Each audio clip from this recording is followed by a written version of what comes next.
I don't know. Yeah, you weren't hearing me. What's up? So, I know you guys thought I wasn't gonna come back, but yeah, here I am. Surprise! So, today we'll be doing some tellable textures, some trim sheets and tellable textures for our level.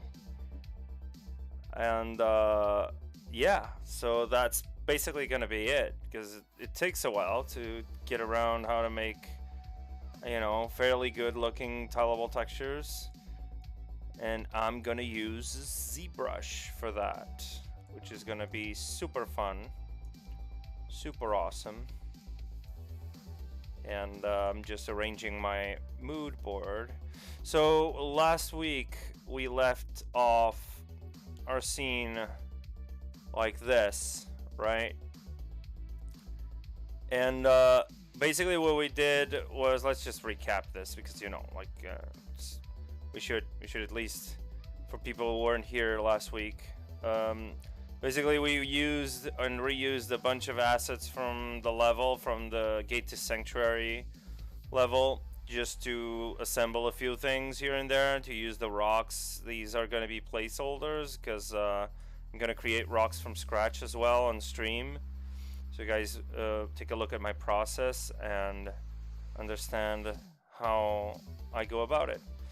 And we also made a few blockout meshes, which are fairly simple, like, you know, very rough, low poly meshes in Maya, and just use them to block out our level and create modularity, a modular approach to the environment, which this is still not finished. It's not a finished blockout, but I wanted to have at least, like, I would say 1 or 2 textures just to get started with the actual look of the environment, because what I felt was that a lot of the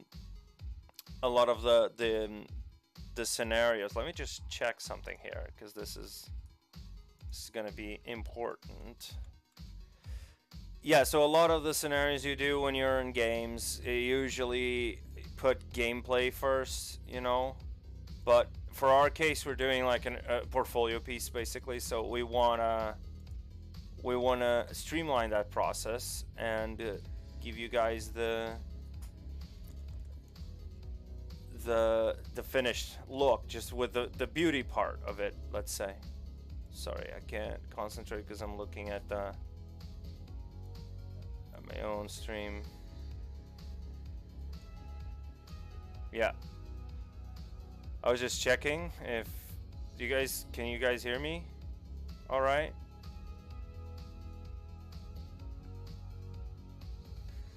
All right, great. So we're gonna go and start this.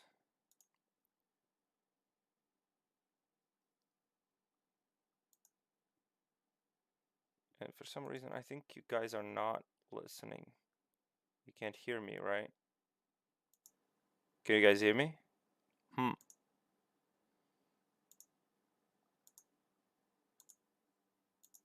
What about now?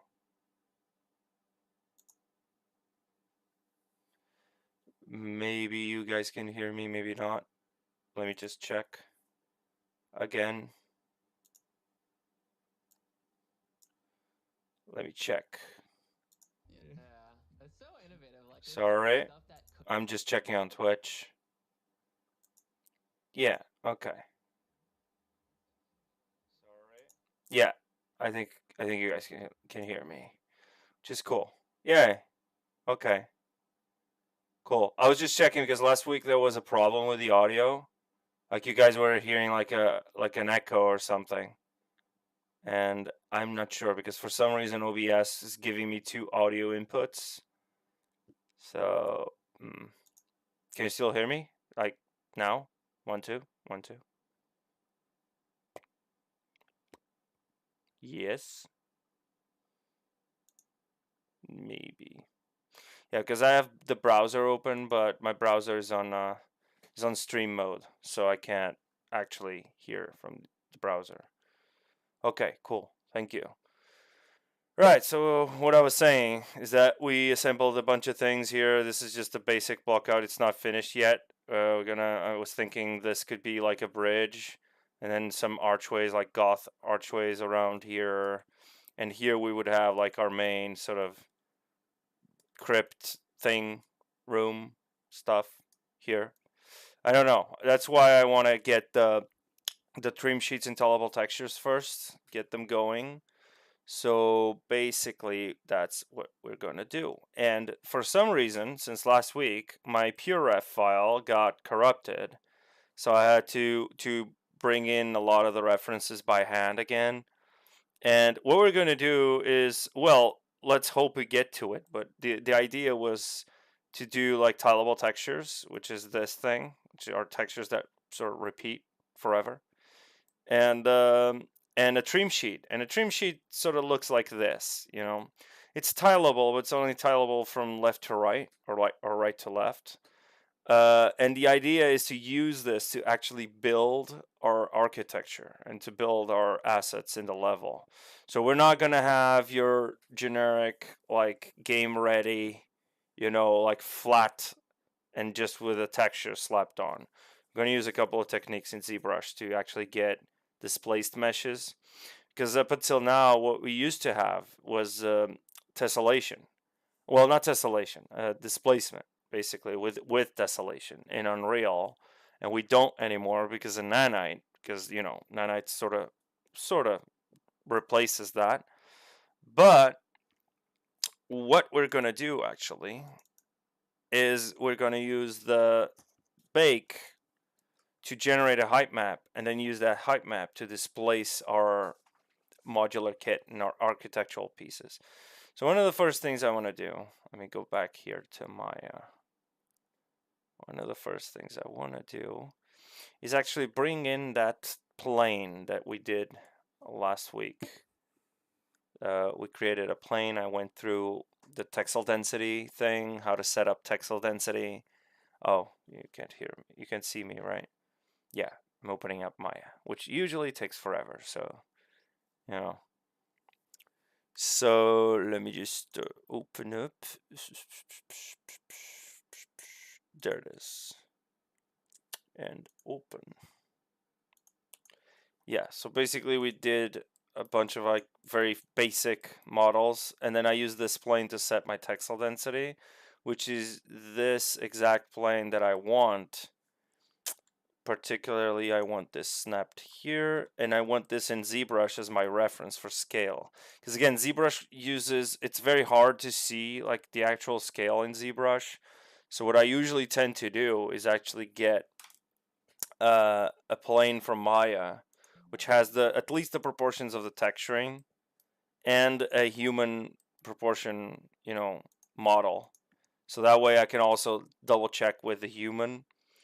And let me just copy this name here and export this. And yeah, okay. So other than that, I think we're good. Just switch back to the tablet, and now we want to import. Actually, let's do FBX import. I think this works best for scaling purposes. So if we go here to Z plugin FBX import export. Oh, I just realized, yeah, the music isn't playing. Can you guys hear me? Can you still hear me with the music over? Yeah. Okay. So what we're gonna do is actually bring in that mesh that we just exported. Oops. And get to sanctuary. I think it was this thing. Asset production, scenes, human ref, texel. Let's do the plane first. So this is the actual texel plane, and you can see that the grid is sort of set for the plane. But now if we bring in a human ref thing and then just use this and insert that human, it sort of fits what we had in Maya, right? So this is our reference, well, scale reference, and this is going to be our tiling texture. So basically the tiling texture needs to fit this plane. And there are multiple ways you can do tiling textures. What I'm going to show you is basically one of my favorite ways. So you have various different options here, and the most common one that you probably see like on YouTube is using wrap mode. I think it's wrap mode. Let me check. It's not create, it's curve. Yeah, wrap mode, right? Wrap mode, basically whenever you sculpt off the mesh to the left, it continues on the right, so it makes like the tiling work. So you basically come over here and you go to geometry, turn off smooth, and divide it a bunch of times so you don't miss those, you know, those edges there. So just divide it a bunch of times, maybe more, a lot more. Maybe not so much. Okay, maybe something like this. And then just to showcase what I mean, if you go over here to cracks and go to the brush palette and go down here and turn on wrap mode, maybe 2 wrap mode, this is what happens, right? You're basically sculpting like this, you know?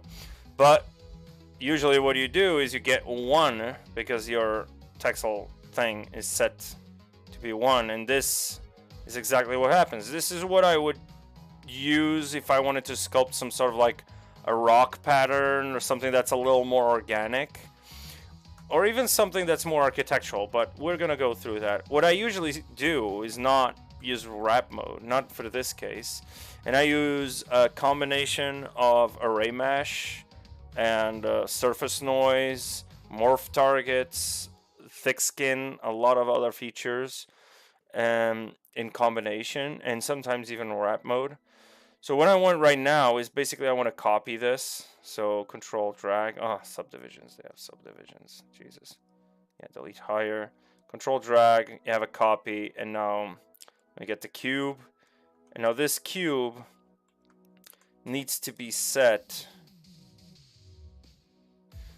Needs to be in the exact same spot in the beginning. In the beginning of the texture. So 0.5. That wasn't correct. My tablet. I need to buy a new tablet. Jesus.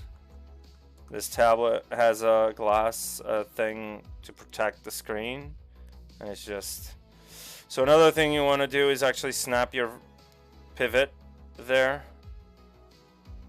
Using the Alt, click and drag, and then it snaps like that.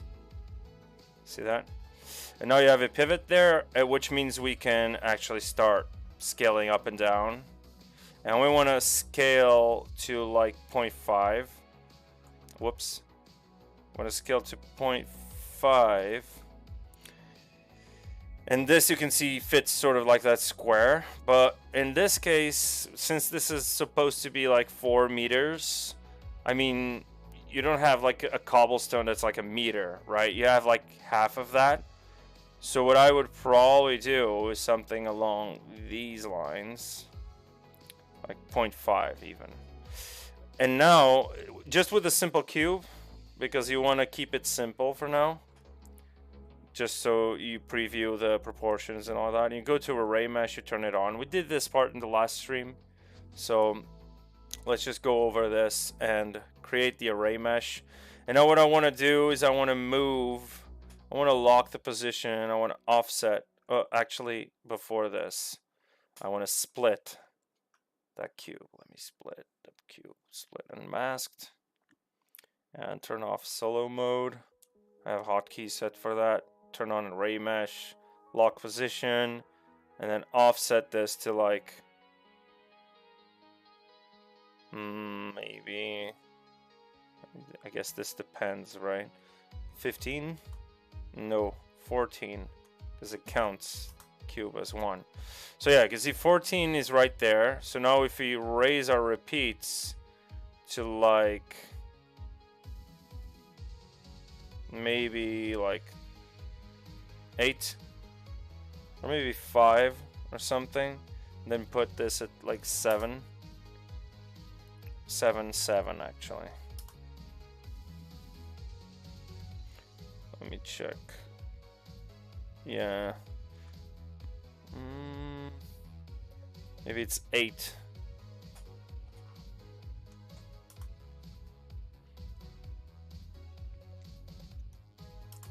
Yeah, 8. Whoops. Turn on XMD tool. Oh, right. We're going to use XMD as well, like a few brushes from XMD. So let me just, first of all, rework this, because this cube, I forgot to take off the subdivisions. Let me just run it by ZModeler over here and just delete all of these edges. There we go. Now they fit perfectly, right? But we're not gonna have like perfect, you know, pieces in the texture. Like every single cobblestone will be the same. So what we want to do then is just rotate. So we're gonna sculpt this as a single piece, like a single cobble, let's say, or wall or whatever, and then we're gonna make this. Let me just try to raise this a little bit, maybe 0.5 or maybe like so. So it's not perfect, you know, like let's just do 7 here and 7.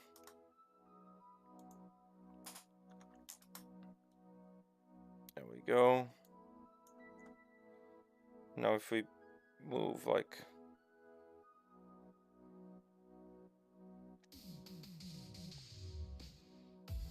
yeah, 0.25 will give us. Let's try something that's more round. 6.6, yeah, because I moved it 0.5. 0.25 doesn't give you a perfect proportion. Let's just keep it like this, and then we can make it tileable as we go. Doesn't matter. So again, first thing I'm gonna do is start sculpting this. There's no real thing to it. So if I go over here and now I want to use dynamic subdivisions just to preview it, and then crease this by like something like that, and polish this, not polish, but make the creasing a little less evident, something like that. And now we can apply those subdivisions and divide it a few more times.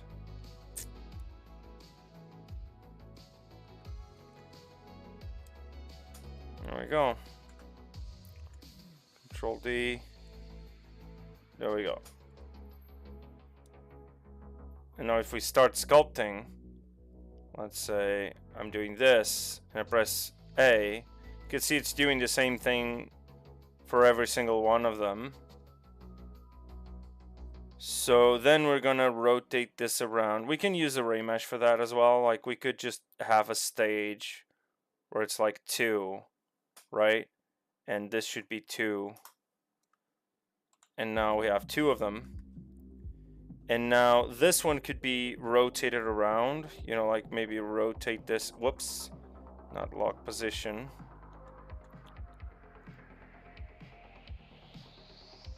Yeah, make this like 1. This is rotation, Jesus. So make this offset like 2 maybe. Yeah, 2. Because it's no longer where the pivot was. So there we go, 2. And now I want to rotate this around the x-axis, so 360. 360. And rotate it into Y 180. So it's a little different.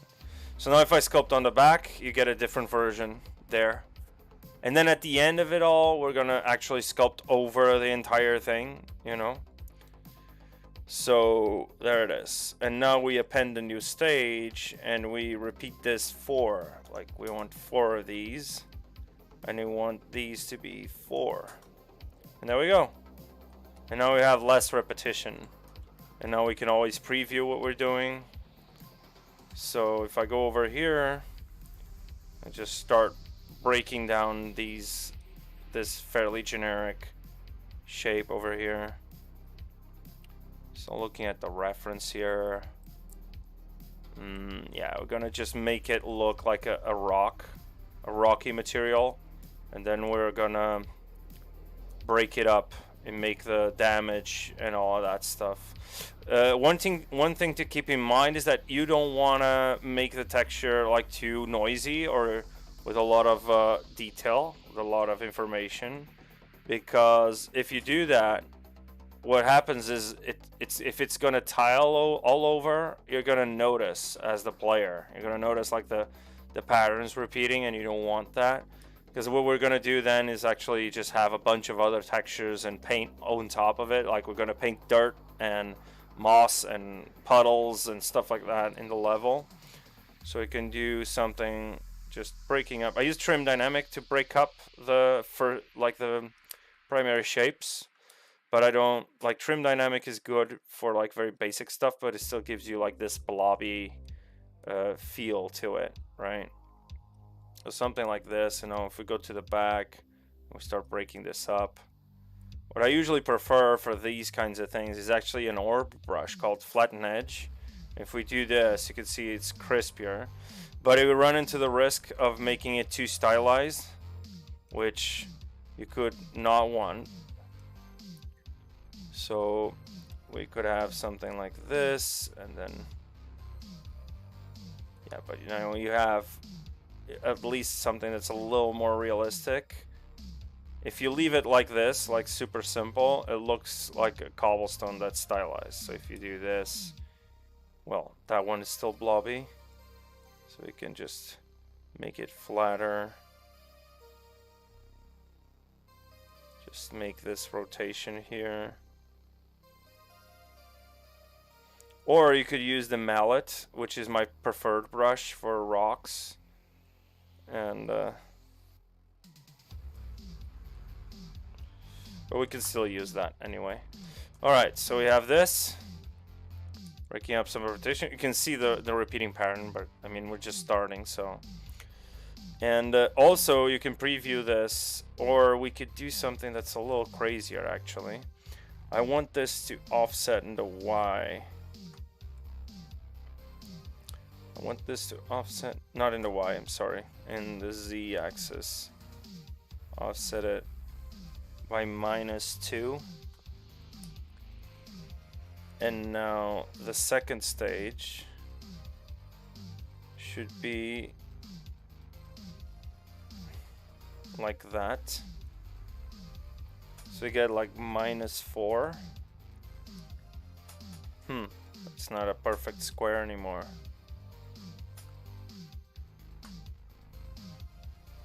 Let me check something.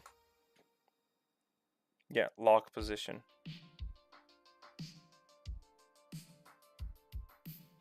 We need to lock position.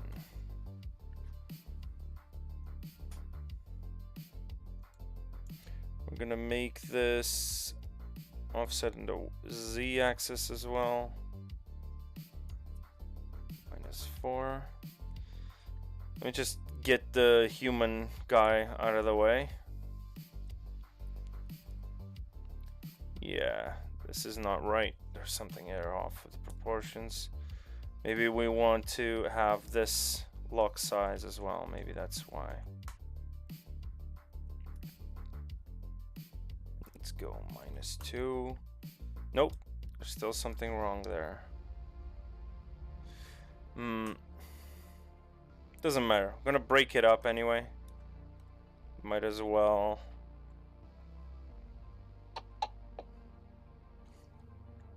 -4. It's actually -8, I think. No? Yeah. Right, and now if we add a new stage and we wanna, let's say, maybe mirror in the Y and just offset it, and for some reason it mirrored on the back, so maybe now we need to offset this in the Y just to make up for it. And in the X, you want a -1. Actually, minus 0.5. Yeah, that'll give you the best results. And, or you could just repeat this for as many times as you want.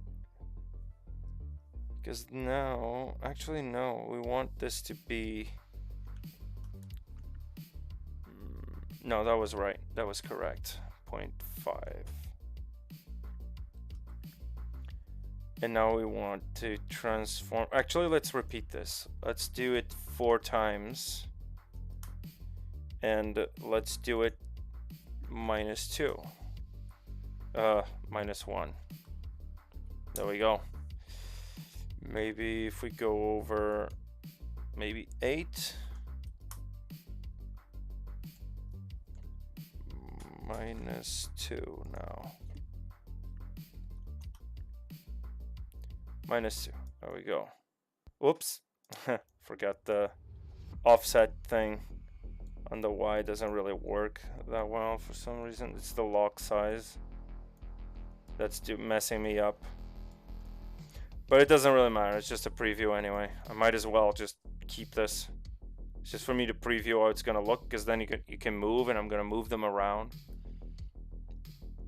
I'm new into this 3D world. If I want to create a high poly hard surface details into existing 3D models, it's possible. Yeah, I mean, ZBRUSH is known for being an organic sculpture-esque kind of software. I do all my hard surface in ZBRUSH. Like, I don't touch Maya anymore. So there's a bunch of features. Well, it has a steeper learning curve if you already have experience in something like Maya or something. Maya, 3ds Max, Blender, Modo, whatever. But if you get into it, once you pass that initial sort of steep learning curve, I can guarantee that ZBRUSH is just way faster at doing a lot of stuff that would take you forever to do manually, doing like box modeling. So there's a lot of different things, not just sculpting. You can use sculpting tools, and technically you're still using a sculpting tool to do the hard surface. But yeah, I have a whole stream that I did like a year ago. I mean, I don't really like the result anymore because it's been so long. I mean, I think I could do better. That's making a revolver using a bunch of different features. I mean, you could watch that, but I could do a demo maybe in the future, just going over like hard surface techniques and stuff like that. But for now, like this is hard surface. Technically, this is hard surface, but I know what you mean. Like when you're doing hard surface, you mean like a car or a gun or something like that, right? Yeah, that is possible. It has a reputation for being like a purely organic sort of like software, but I think that's misplaced. So yeah, let me check the transpose line. Yeah, this is the problem. Let me move this.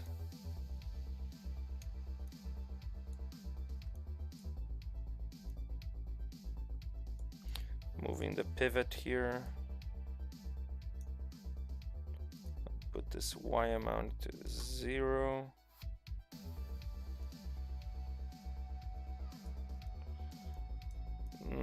It's not fixing it.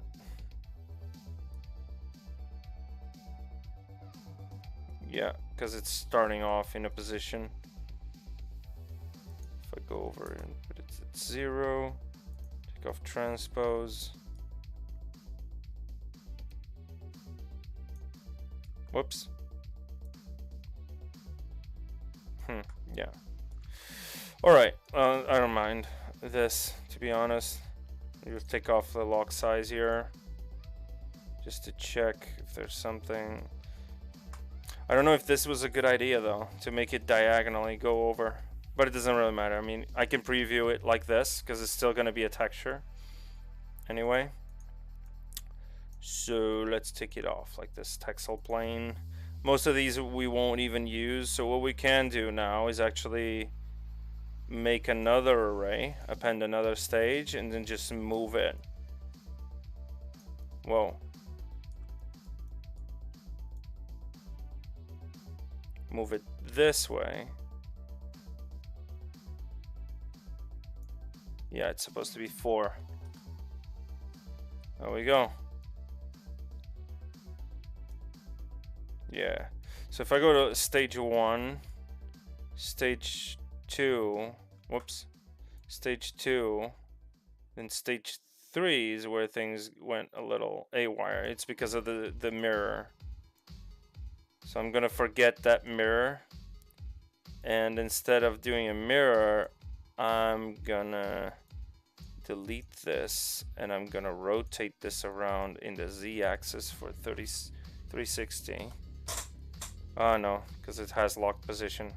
Whatever, doesn't matter. I can preview it and rotate them around, and I'm not just gonna use like your fairly generic, you know, like this is not gonna be the only mesh here. So hey, I'm new. Okay, so I don't have any knowledge into modeling. I can just import my object and the hard surface that I create, just stick there in the model. Probably I'm being confusing. I don't want to change my base mesh, just create new stuff. Yeah. That's how I used to use ZBRUSH before, you know, before I took a class with Paul. Basically, I would block everything out in Maya. Not block, I would actually model everything in Maya, and then I would just do like surface details, you know, in ZBRUSH, like sculpt the edges and stuff like that, make it look like has a lot of detail, and then I would just bake. But I would suggest you look into, like, if you're new to 3D modeling, it's always beneficial to learn like a DCC package. It's very, very important actually. But I would say don't discard ZBRUSH as a way to start, you know, like to start a project, to start a model. Because if you do, trust me, you become way faster and more efficient. Yeah, but there are like, you can check out, let me show you something here real quick. So if you go here to YouTube, there's a lot of, if you go to the Pixelogic channel, let me just oh wait, there you go. So if you go to the Pixelogic channel, there's a bunch of live streams that can help you. A lot of them, well, most of them are organic, but there's this guy, Karmakian. I think I always butcher his name, but you know, he's a hard surface guy that does the thing. But I would suggest you look at Paul's TIE Fighter. So basically, that's what I always suggest. It's basically, if you check Paul Gaboury, and Michael Pavlovich also has like a lot of hard surface. This is also cool, this helmet. But I would say, where's the TIE Fighter? This is also cool for like how to start a project. There's multiple ways. Again, that's the beauty of ZBRUSH. Like, there's no one way to do a certain thing, right? You can always just go in. Let me search for TIE Fighter. I always tell people to watch these two streams. Like, always. I've suggested this like millions of times. This stream right here, which is basically Paul does this TIE Fighter from scratch in ZBRUSH. So, and if you really want to go a little deeper into the techniques, for some reason this is super slow. I don't know why. But yeah, so basically it does this TIE Fighter right here. And if you really want to go a little deeper into like the whatever techniques he's doing, there's the baseball cap, there's the helmet. The helmet is actually pretty useful. It's 3 hours long, so you actually get to see, you know, a lot of the processes and the workflows for doing, like, using curves and using nano mesh, using array mesh, using micro poly. There's a bunch of different things, you know, bas relief, dynamics, scribble brush, etc. You know, so you can just watch these videos on Pixelogic and you'll learn a ton just by watching those. I'm not even kidding. I learned ZBRUSH through Paul, right? And then through Pavlovich, through Michael Pavlovich, but then again through Paul. But most of the time, while I was even taking those courses, I was just watching these videos and watching those streams. Just with the Pixelogic Twitch channel on the background, you learn a ton just by watching people work. And Paul is a natural teacher, so basically he goes very slowly, step by step through the processes, and by the end he does this. Like if you actually look at the end result, this is the end result in one stream. He does this entire thing in one stream. So you can take a look at this. There are a bunch of different, if you're having a hard time with ZModeler, which is something that I see a lot of people in the beginning struggling with, you can check out the coffee machine, because I think this was made to showcase ZModeler, if I'm not mistaken. Yeah, this was definitely ZModeler. And there's some extender brushes there. So it does the coffee machine as well. So that's my suggestion. You know, like just go over to the Pixelogic channel and just watch these videos. There's a lot of content just in those 4 videos. Like the TIE Fighter, it's 2 hours long each. 2 and 20, maybe 2.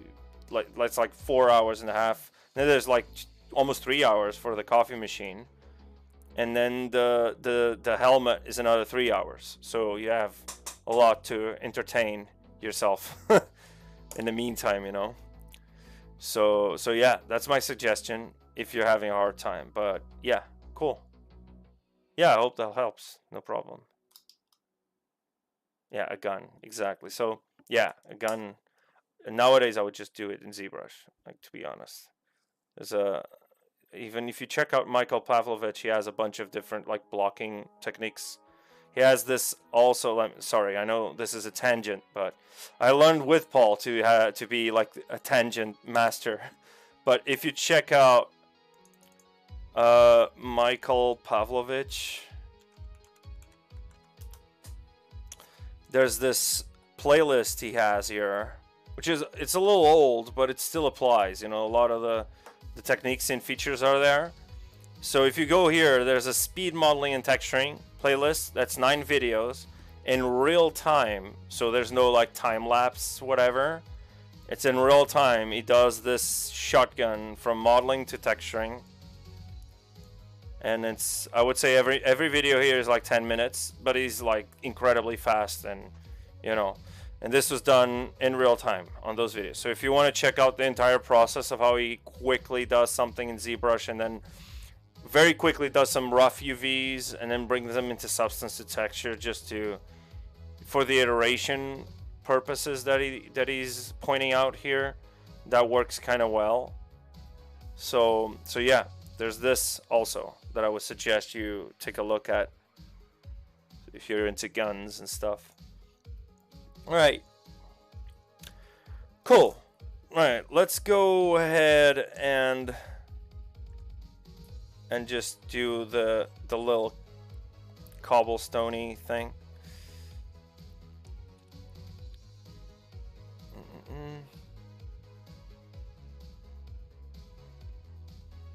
Yeah.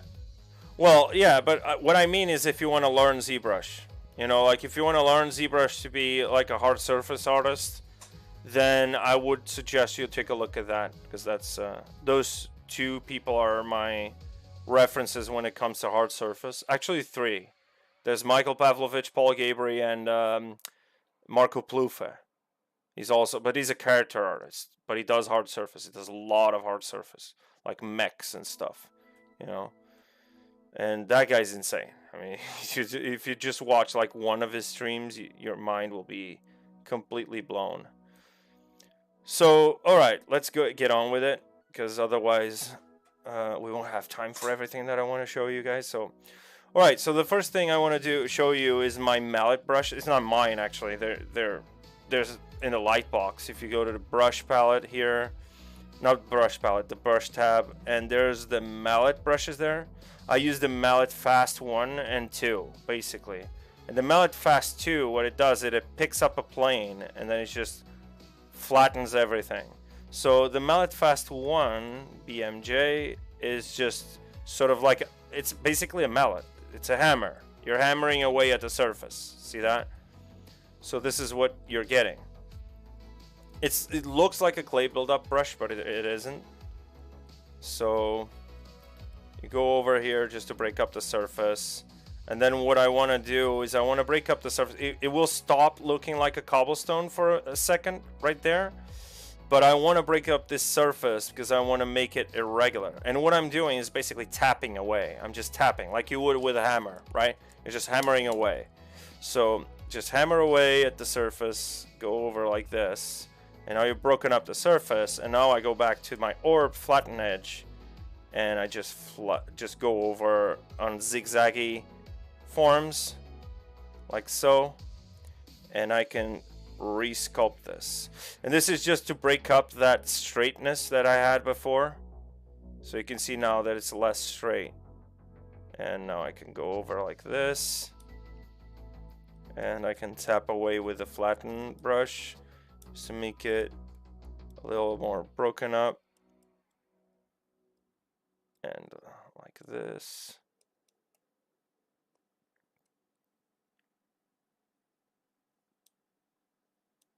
And whoops. Still looks a little too stylized because there's a lot of gaps here. The gap is just too big. But it's not going to be for much long, because I want to have this surface be a little blended in. Right.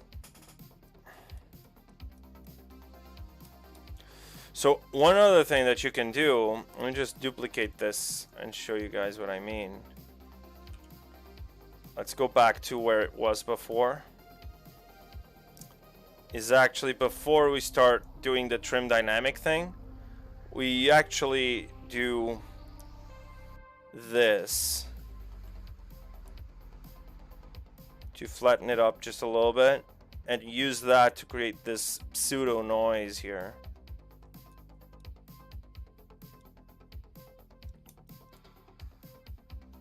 Just to break up a little bit of that flatness on the top.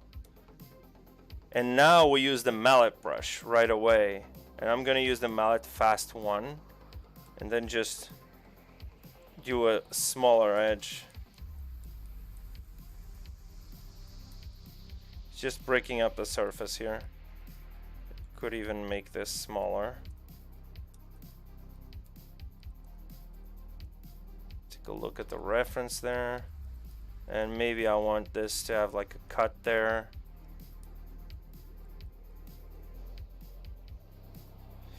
And I want to chisel away at this surface.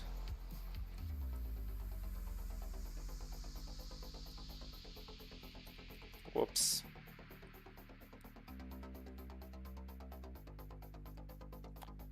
And I want to cut away, make it a little damaged on those corners there.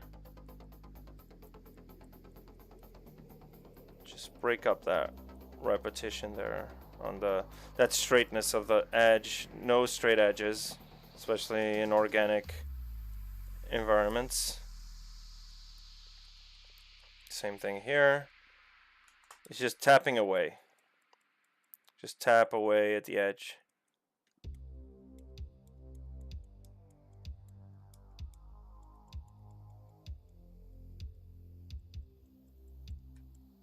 There we go. Now you have the two different versions, and you can see one of them already looks like way too stylized for what it is. That's the difference. Like when you're stylizing, you're basically making things exaggerated. And again, I just got out of my job today, which is doing a lot of stylized for now, like a lot of stylized work for environments. So I guess my brain is still in that frequency. Might not be a good idea to actually do like dark fantasy or something, which is like completely different from what I'm doing at work. So there we go. Maybe we can break this up just to tap a little bit here and there.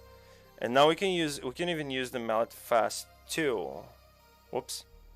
BM2, and just do a lot of these little things here.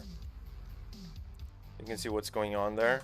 So if I just do the opposite and now just And this could be, again, I'm just doing random noise there because I know what I'm gonna do next, which is gonna be basically I wanna have this noise here so I can use the flatten edge from orb to get some weird patterns. So I have to have like a little bit of an offset there, a little bit of a displacement there. And there we go. And now if I go over to the flatten edge and I do whatever I told you, like if I just go across like so, you get some interesting patterns that kind of look like a rocky surface, you know. Same thing here. If I just go over and do like little noodles on top of this. This one didn't work so well. Let me just try do the opposite like so. This didn't have as much displacement as the other one. Doesn't matter, we're gonna add like a lot of surface noise here. So yeah, no problem, man. So let me just add some surface noise here. What I usually do is I start with the, I don't mean surface noise in the sense like ZBRUSH is surface noise.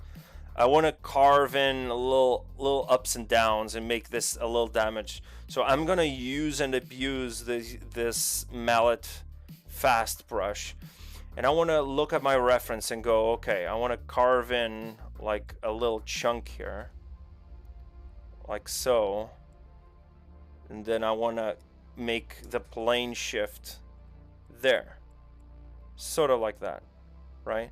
One of the things you can do then is just use the mallet tool. So I use these two in conjunction to actually make a cut like that. See that? Because it picks the plane that you click, and then you can just carve away. So it's always a good idea as well to have like a little transition there. So tap away and then just do little bits like this. And now I can go over with the Alt key. The Alt key does the opposite. It's like you're hammering inversely. So it's from inside. Imagine a hammer inside that cobblestone, just tapping to the outside. So something like that. Not a lot of noise though. So this is a lot of noise, especially for a repeating texture. You can notice that is a, but again, we're gonna add a lot more stuff going on here because this needs to have like some sort of organic feel to it. So what I'm gonna do is I'm gonna actually carve a little bit of this and maybe flatten this a little bit. And now I want to use that again.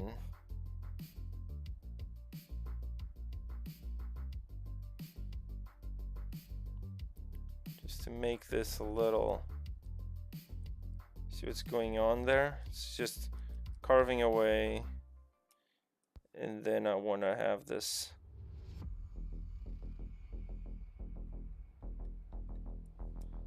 plane shifted. Maybe that was too much. Yeah, something like that. So if I keep tapping Alt, so it's basically a lot of these like organic features with a mallet brush. It's basically just tapping very frequently and tapping the Alt key all the time, because you're inversing between hammering away and pushing up. And what you're creating is this like layer effect. You're creating like erosion layers, you know? It looks like a rock, which is not something I want, but I can use this as a base to actually sculpt the rest of the features on this cobblestone. So, and I like the planar way that the mallet brush works. So the same thing goes for here. Whoops. I can actually use the trim dynamic here now. And the idea is to be a little dirty in this stage. So not getting scared of, you know, whatever the thing might look like right now. So you can go over, let me just go over here and capture this plane. Wait, G2. Just have this plane blocked like so, and make this, maybe that was a little too much, but so something like this. Maybe I want a pattern to be something like that. I don't know. Tapping away. And now I want this to come over here, maybe. Cut away at that edge. Like so. And I want to make this flat again. So let's cut away at that. And then I can't lose that section there. So I'm going to Dynamesh this already, because this is already looking a little dirty. And you want to stay free in this stage. So I'm going to go to geometry, delete lower, and then Dynamesh. Whoops, this is tiny. So don't forget that Dynamesh uses screen like the size of the mesh in relation to the world. So if this is like a very small mesh, it will need a lot more resolution if you don't want to like actually scale the thing, which I don't. So if I Dynamesh this, did it? Oh, Jesus. Let me pick the, like if you grab the resolution, drag it over, it picks the resolution for you. So you click Dynamesh, there we go, like 1,000,000 polygons is more than enough. It's actually pretty much overkill at this stage. All right, let's carve it in. I want to make those planes, you know, but I don't want to make the planes too obvious, because you don't want to have like obvious planes, you know. So what I want to do is try to pick a plane that goes exactly like this. Like this is exactly what I wanted. Something like that, which you can still, I mean, you can still flatten this with using the orb flatten edge. Something like that. You can start seeing where this is going, right? So you can start carving away at this. And then we can carve even further, and we can break up these edges anyway. So now we want to flatten this up a little bit. Let's use the trim dynamic. Sometimes it's just useful to go over smooth and use a trim dynamic just to get that planar feel there. And tap away with the Alt key to make that pseudo transition. And now I want to, or you could just mask this area right there, right? Even, let me just rotate this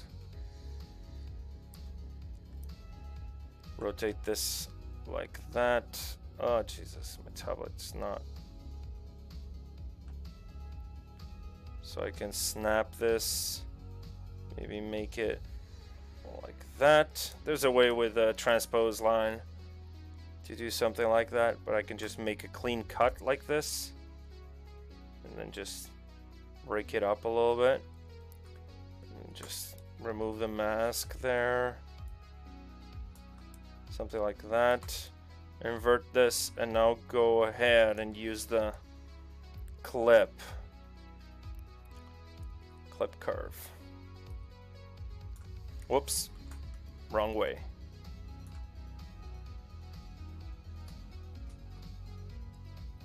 Right, and this is a good start because now I want to redynamesh this and chip away using the mallet fast. I want to break up this repetition again. Sorry, not repetition, that's the straightness of it.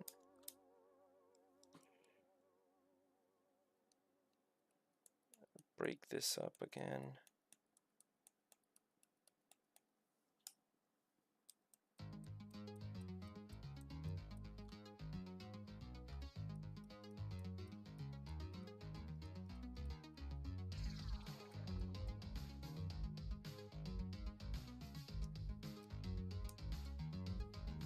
So we can start breaking this up. Redynamesh there. And actually redynamesh there. And break this surface up.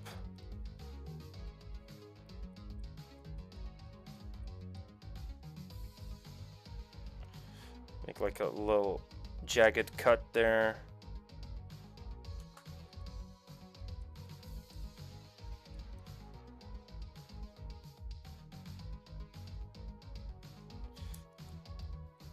Break this up even more. I know this looks kind of weird. And you would just use you could use just an alpha just to get this idea, but I want to author this. And you could even create your own alphas. So in order to make this simple, I could have just made an alpha, but I mean, I've been in the rock sculpting mode all day, so I might as well just keep going. So there we go. Okay, there are people that hate modeling rocks and they would hate to do it all day, but technically that's what I do all day. I sculpt rocks and organic shapes. Let me just do the same thing I did before, like here, then go over with my flatten edge, just flatten some of these like so, and maybe flatten here. And you can start seeing that we're starting to get a little bit of that like platform feel to it, you know. And we can use XMD brushes, which we are going to use, but not right now because this is going to repeat. And if it has a lot of noise, you can still pretty much see the repetition. And I could have stored a layer as well and then just decrease the intensity of the sculpt. So might as well just break this up here.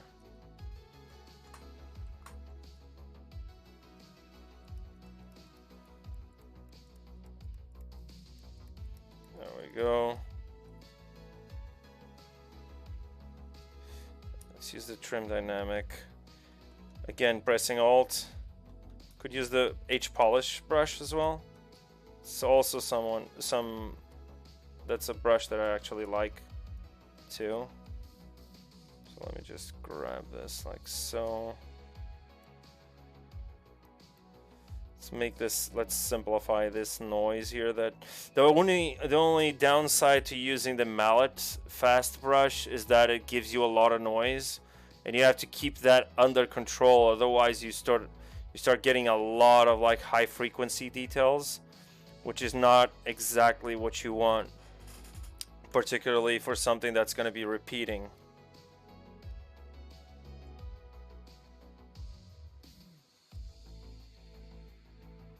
Let's just break this up. Yeah, something like this. Maybe this is too exaggerated, like this variation. I could just do this and simplify my life a little bit and just flatten it a little bit. And there we go. And now redynamesh. And I could go over with the flatten edge.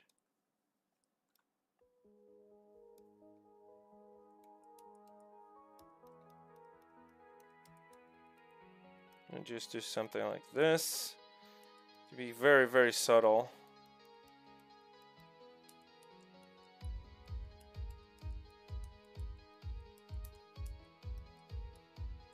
Like so.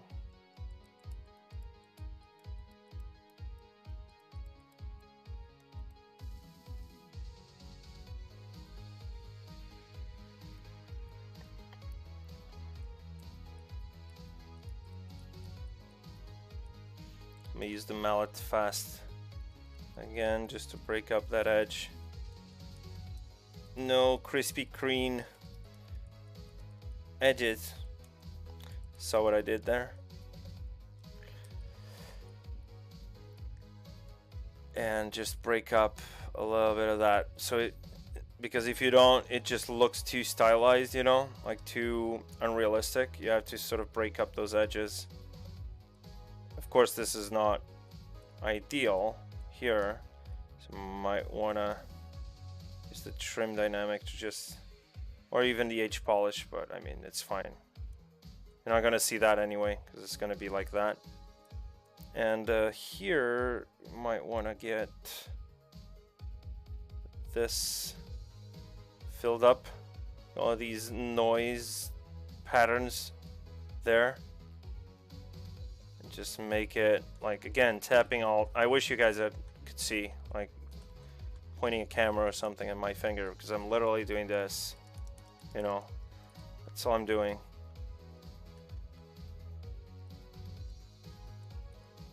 And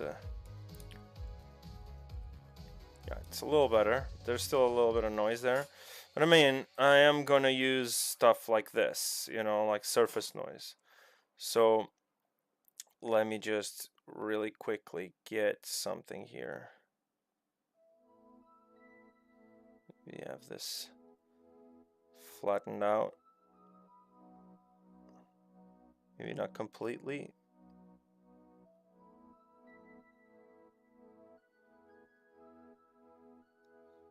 Get something. It's a little bit eroded. Maybe not as evident, but something like that. See that? And now use that as a base. So now if I apply the noise, and I'm just gonna apply it anyway, so if I apply the noise, I have something to go there, and I can just dull it down.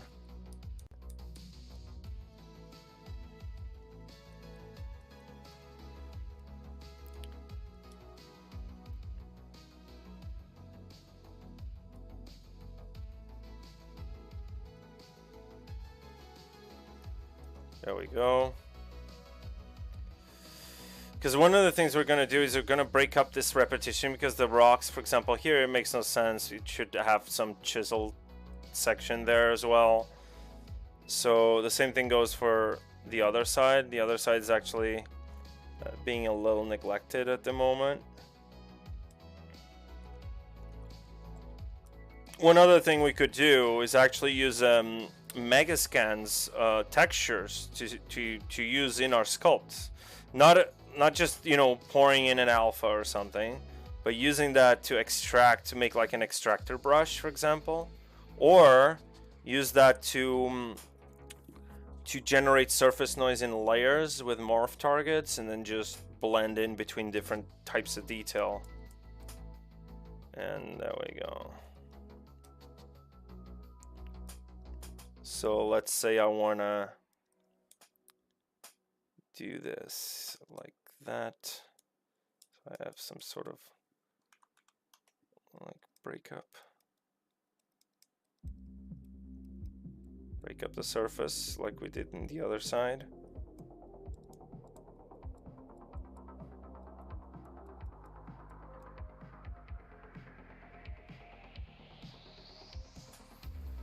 Just do this, same thing, same story.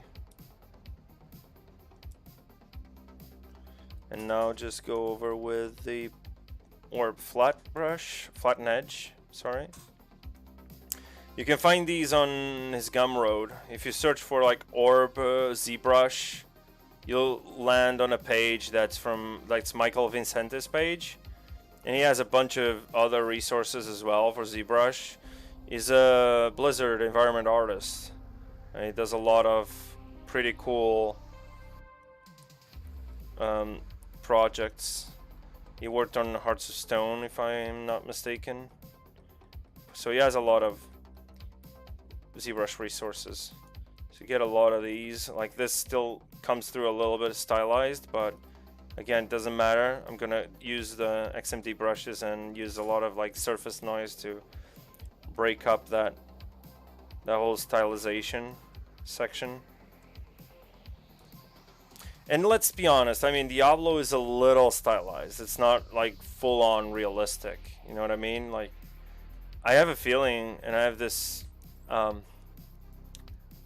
don't know. I have this idea that games nowadays just don't do realism anymore.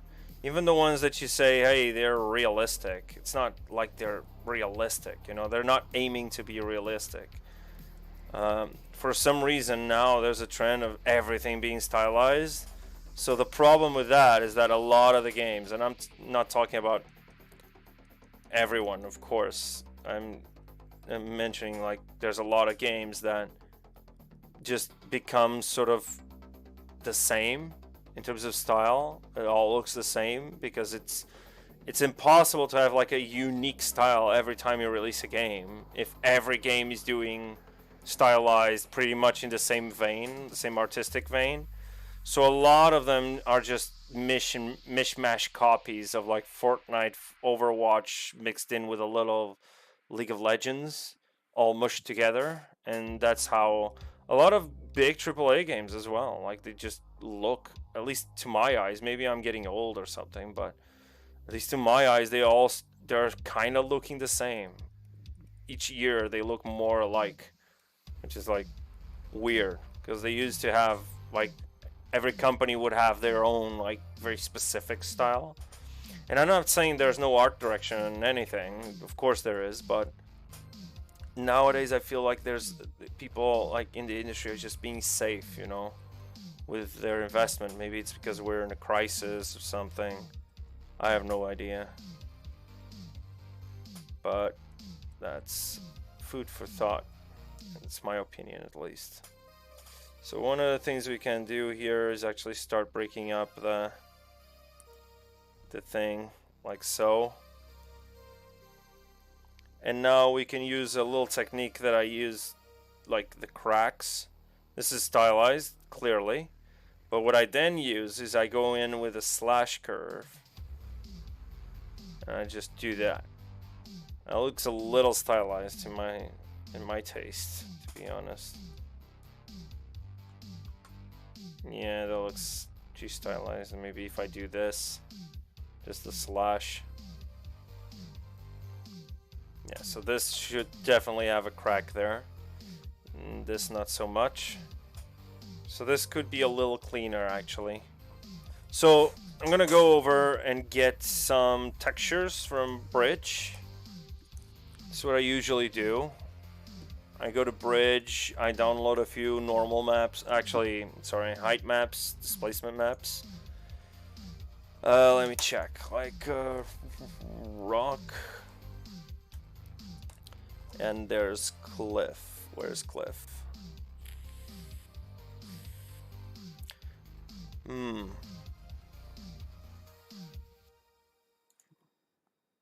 Cliff. There it is. So there's rock cliff, which if I go to files, and so now if I go over here to the surface noise, one cool thing is that if you're using a texture, it's going to distort in some areas because it's projecting. It's projecting the texture from the top or from the side. So what it's going to happen is that if you plug in an alpha, I just plug in this displacement here and then turn on the scale. I don't want to mix it, and I want it to be a little stronger. So I want this kind of thing, and maybe a little stronger, but not that much. So, and here's the thing now, because I'm using this graph, so I want to take away all of these curves here. And what I maybe want is to have control over like a cap here.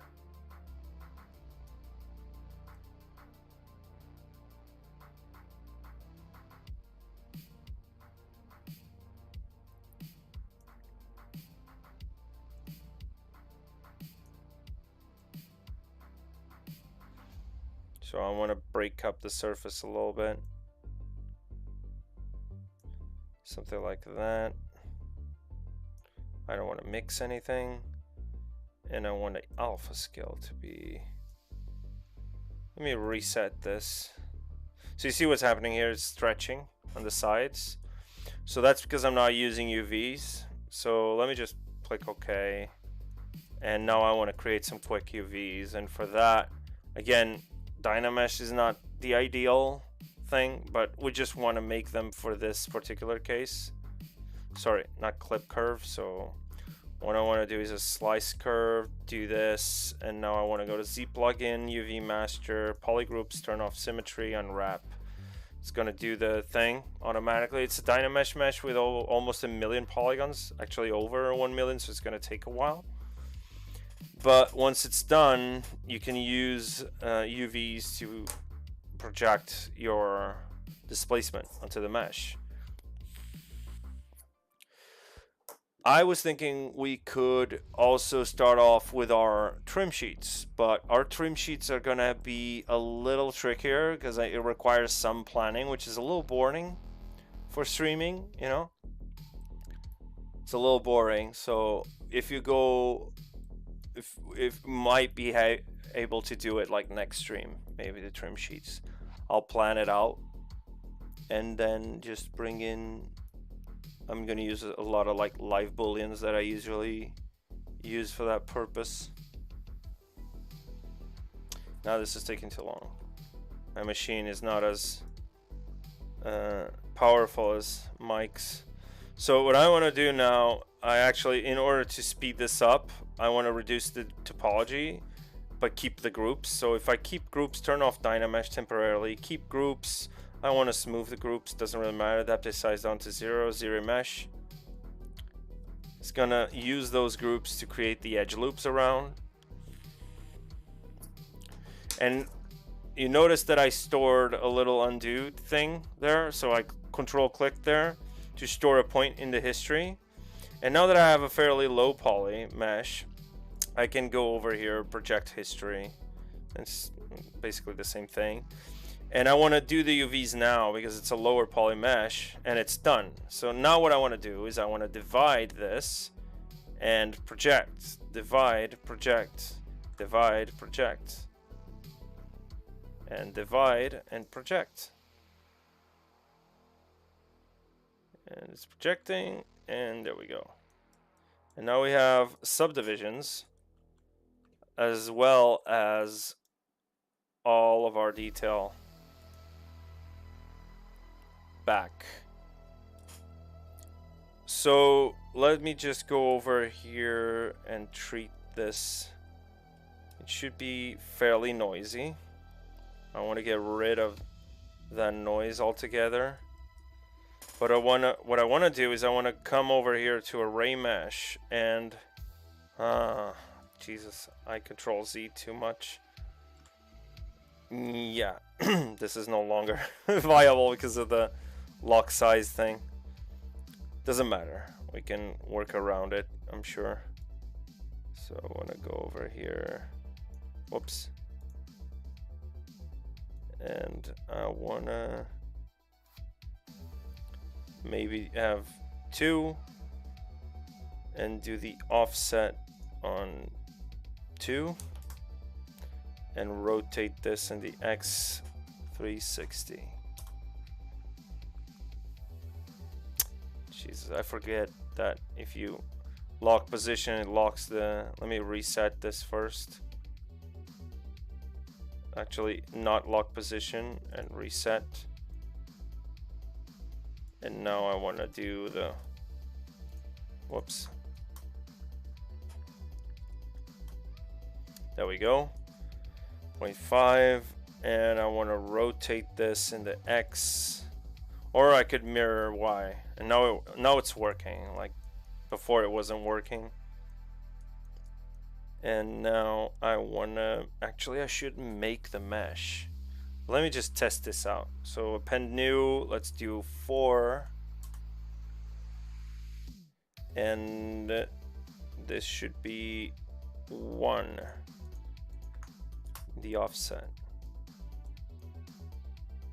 Nope. Not correct. be 4. No, 2. Yeah, it's 2. It's always half because the pivot goes to the middle. So there we go. Now it's ready to go. Of course, like you can actually see a lot of like the repeating patterns, but let's actually do 5 because I want to do a cool thing here. Let's do 2.5. And now what I want to do is I want to append a new, and now I want to offset this by 0.5. No, actually 1, right? No, it's not in the Y. Jesus. 1. Guys, forgive me. My brain's melting today. 0.5.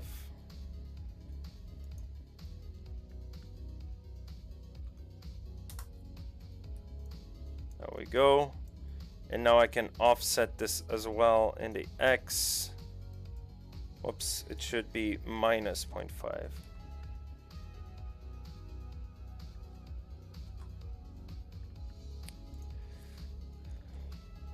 Minus 0.5. There we go. Now I want minus 0.5 as well. Now you have a zigzaggy thing going on, which is not necessarily what we want. But, and now I append new, and I want 4 of these. And I want to offset them in the Z by minus 4. Minus 2, I'm sorry. There we go. Of course, this repeating pattern is noticeable. It's heck noticeable. But this is the pattern that we're getting. This is the tileable texture right here. And now what we can do is use wrap mode after we make the array. Is use wrap mode to destroy the create some variation actually. So I want to go over and just do this real quick and add the surface noise, which I can now use the UV feature. Now I can change the alpha scale. Maybe do something like this. I want to cap this. Something along these lines. No, that's just for the min and max.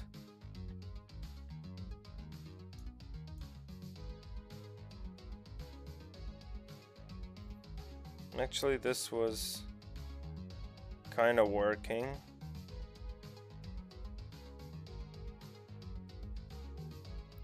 So I can do something like that. It's basically a levels. See what I'm doing is just leveling up the surface. I don't want a lot of that in between noise. So I want to do, maybe do something like that.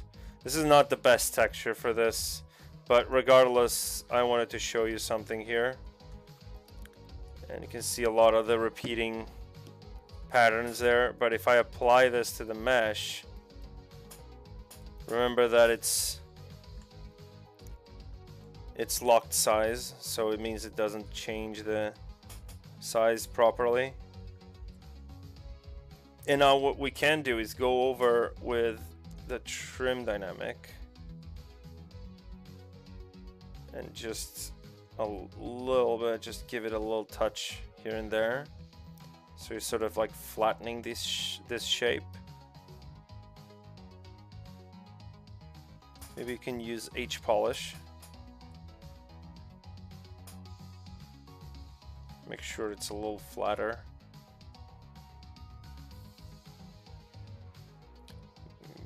These edges need to be cleaner.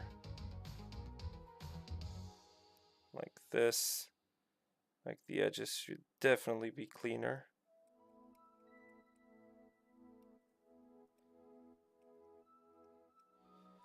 And once we get the actual like overall, let's just make the array.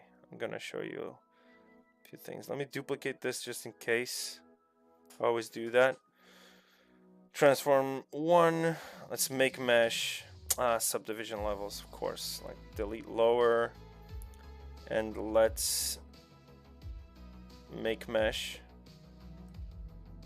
Now we have 2 of them, which we can now starting to sculpt this. Let me just check something here.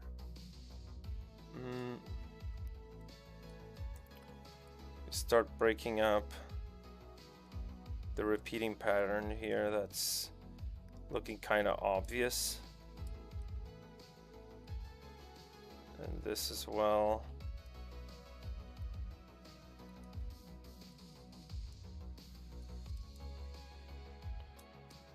Just break this up a little bit.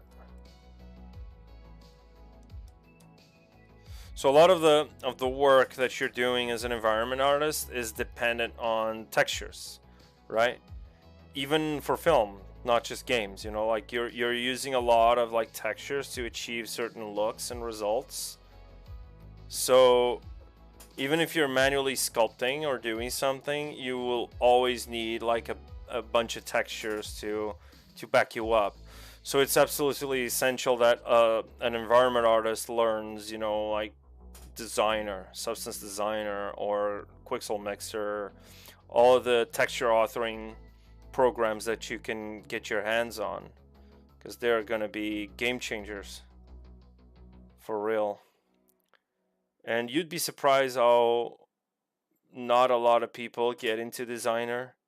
So there are a lot of studios that want people that know substance designer.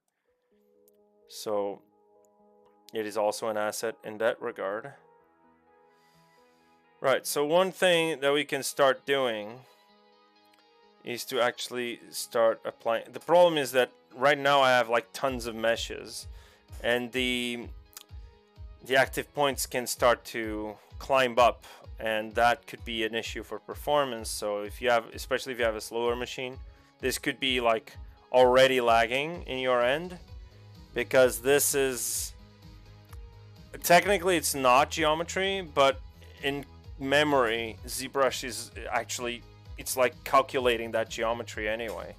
So what you want to do is if I start making the second stage, you can start to see it's climbing to like 12 million, and if this repeats twice, that's going to be 25 million, and then this repeats 4 times, so it's 100 million polygons, which, I mean, my computer could handle it, but I'm going to show a different approach to this. First of all, we can start breaking this up. One of the cool things we can do now with surface noise is we can apply surface noise to the entire thing to break up the repetition.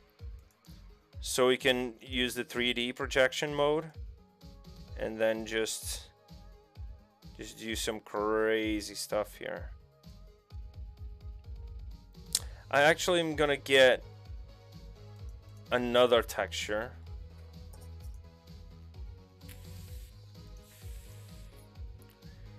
Let me get another texture. Nope.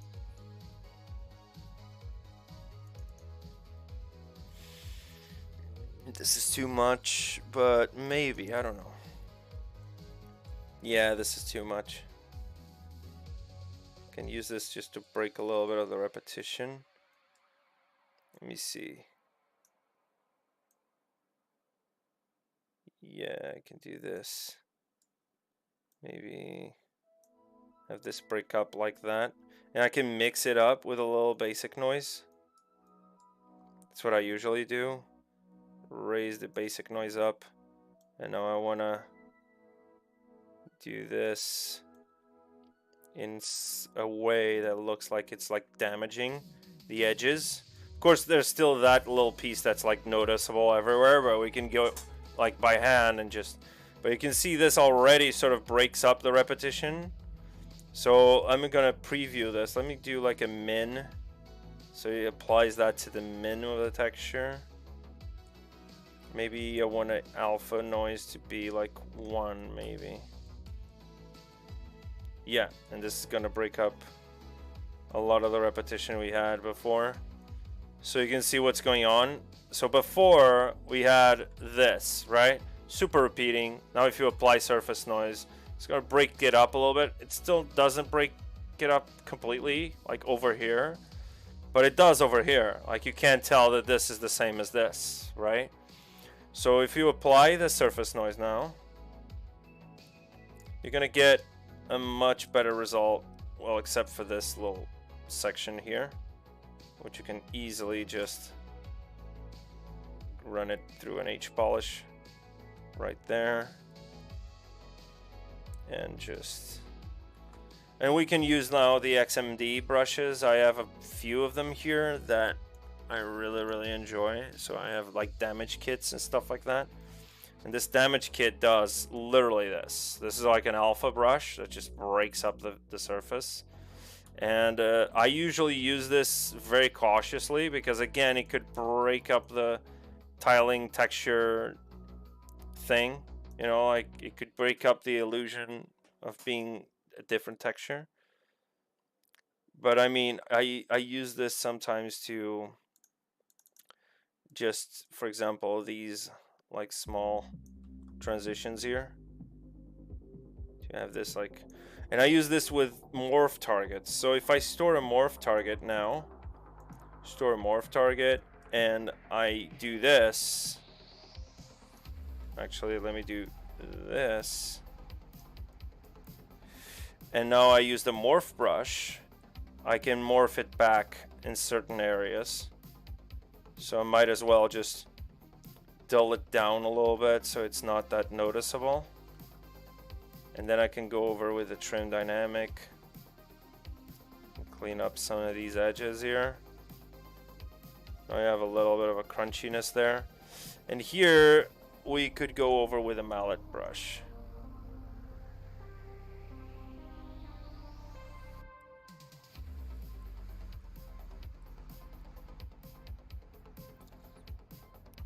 Right.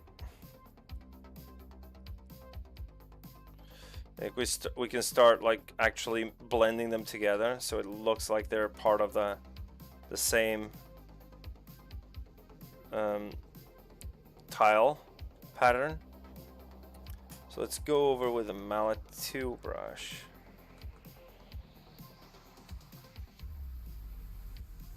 Same thing here.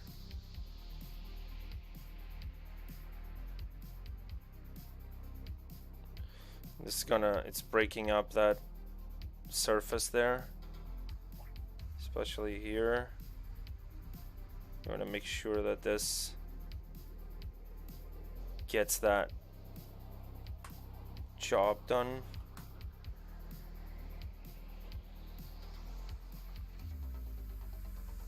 Now this is not precisely what I wanted.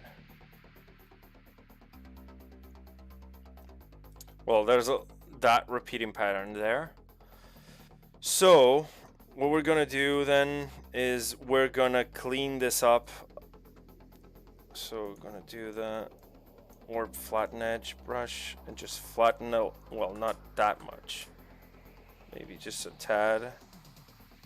Just flatten a lot of this, so we're gonna add the final noise on top of everything. And since this is a stage that's done by hand, it kind of helps. And also we can run it through an auto groups. And now every single one of them is a different polygroup.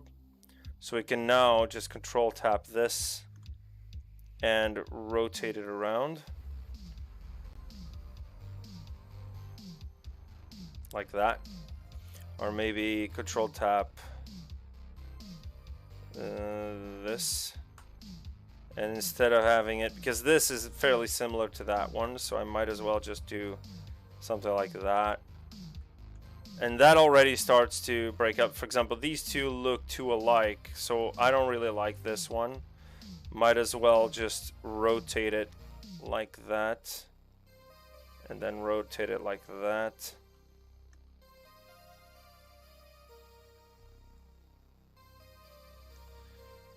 And now it's getting way better.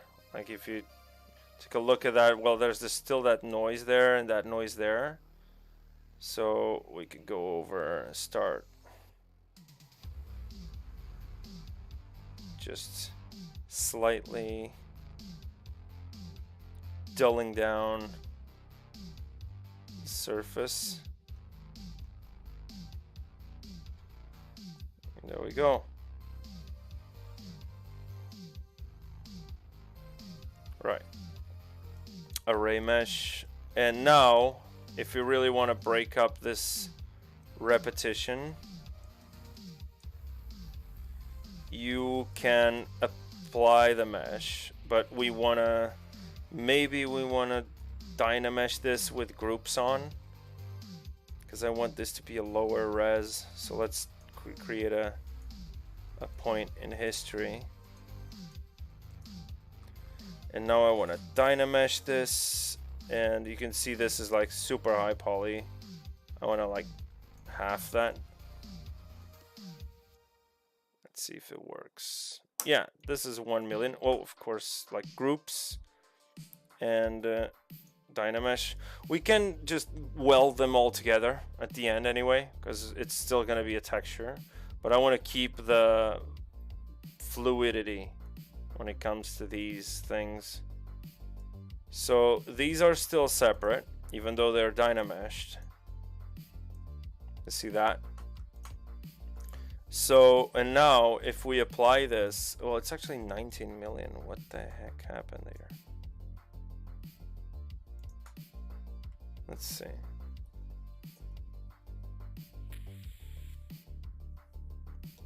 Huh. Let me just tap a little bit here. Huh. Yeah, because I have this on. Wow. What the heck is happening? It's not reducing that much. Let's try something a little lower.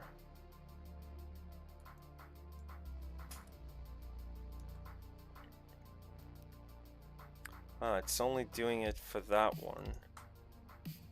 For some reason. That is strange.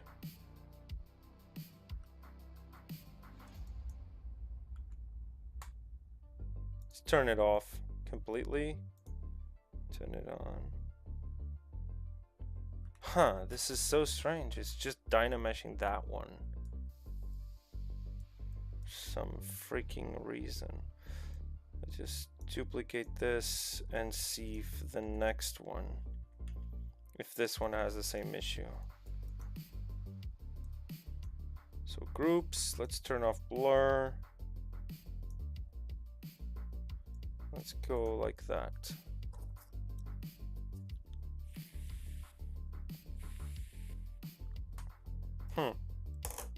That is so strange, man. Like, it should be working. Everything is its own group. Maybe it's because it's projecting there. Let me turn off the undo thing. Right. No. Oh my god, this is so weird.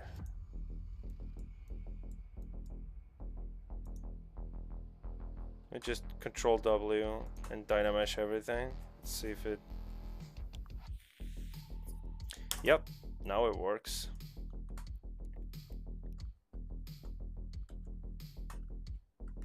It's not doing it though.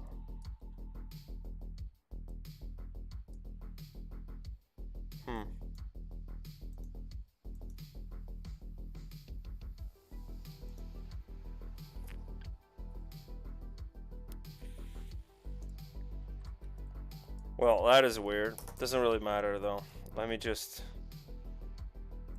preview this. Yeah, this is getting too noisy here. Just flatten this out. And again, most of our detail is going to be in the texturing stage anyway. Might as well just get on with it.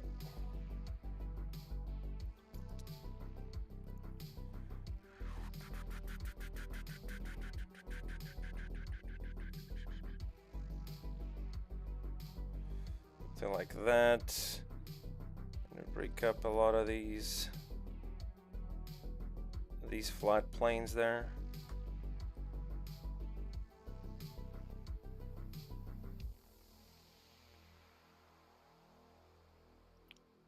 Let's break them up.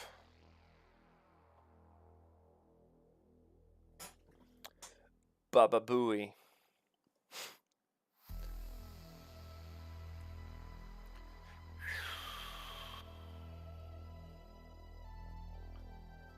There we go.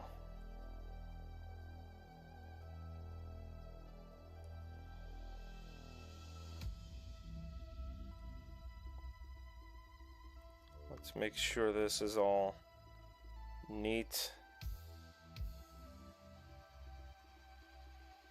Oops, this isn't supposed to happen.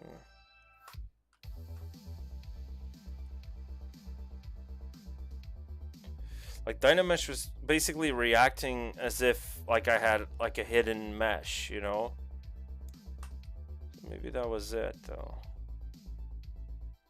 Let me go over it one more time. Ah, there we go. Oh, but this one didn't. Jesus, what the heck is going on? There's some weirdness going on here. Just flatten out these edges here.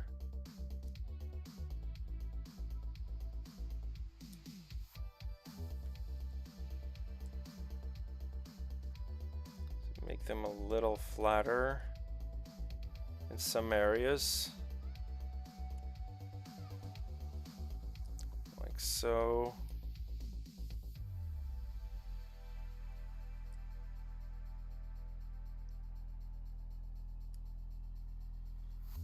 Like that. And now, well, you have some noise there, but again, as long as I can Dynamesh this, I'm happy. Because now I have this with groups on, and now I can easily apply my array. And there we go, 3 million polygons here. And now if I just run over with a flatten with a very low intensity and just tap a few of them like so to hide a little bit of that repetition there. And what we can do now is actually tilt some of these. So now I want to auto groups. I want to run it by an auto groups, which is here, auto groups. And now I can control tap here and maybe rotate this a little bit.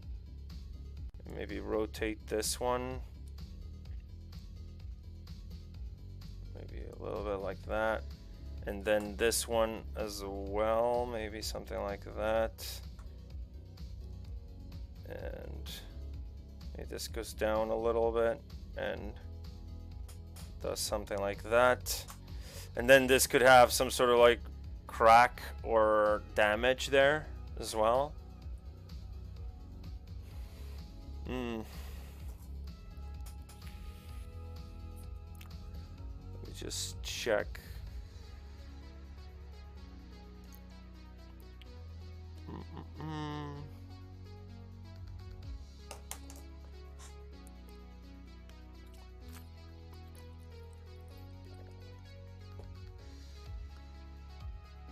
Auto saving takes forever sometimes. Let me just check my hard drive because I've been working throughout the week, and usually by the end of the week I clean up the hard drives regardless, but I still have like 100 gigs on my C drive, so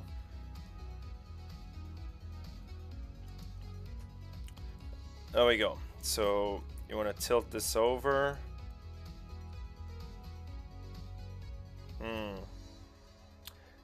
This is suspicious. It is gonna crash, isn't it? I have a feeling. Yep. Now sometimes it just looks like it's gonna crash just to tease you, and then it doesn't. So it's a little naughty, ZBRUSH sometimes. I'll just something like this.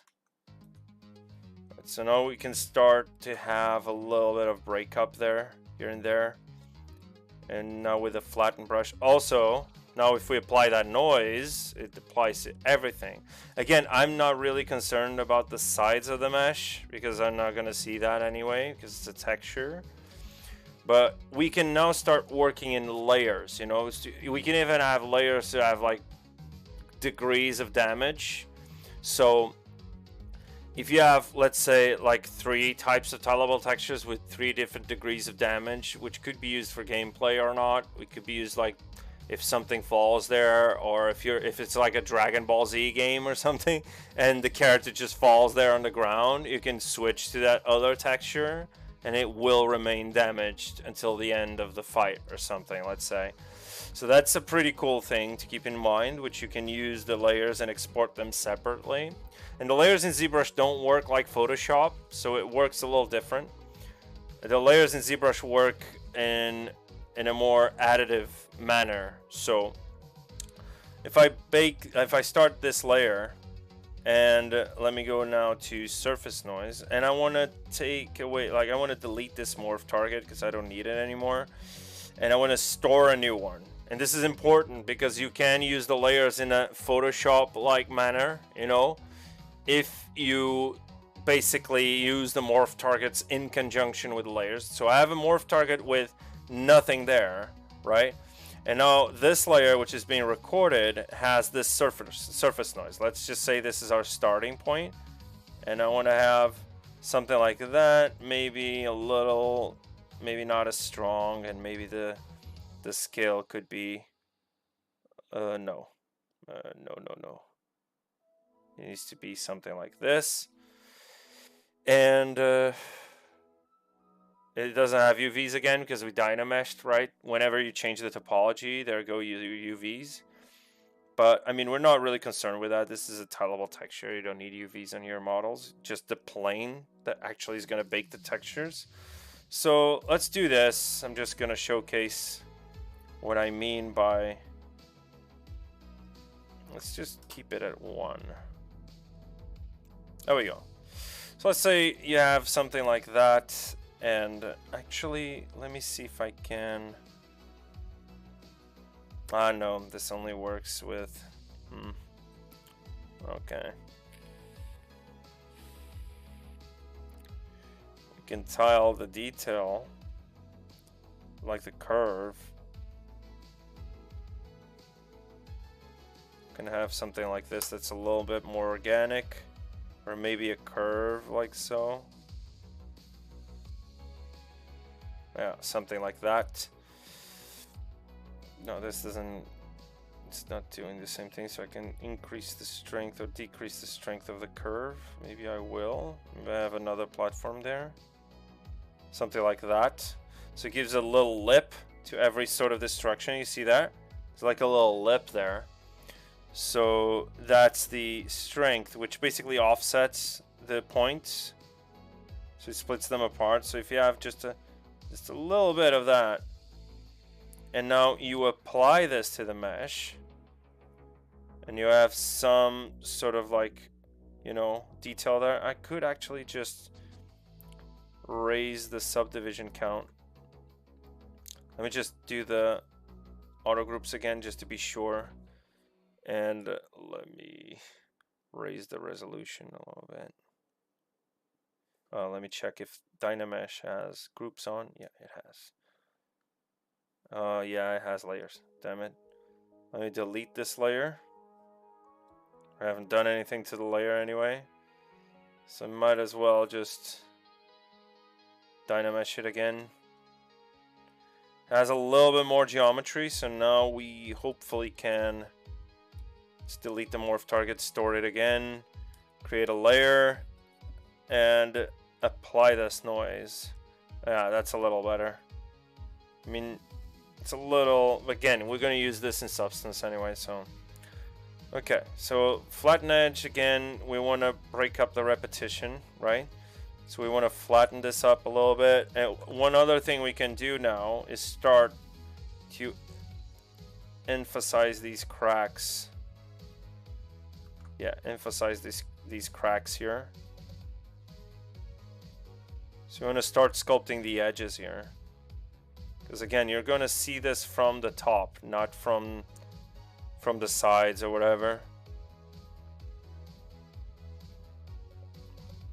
So we want to do something like this, maybe,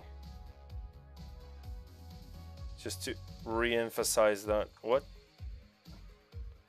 Just to re-emphasize that clear distinction between the slabs.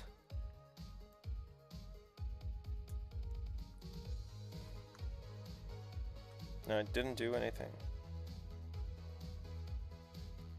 All right.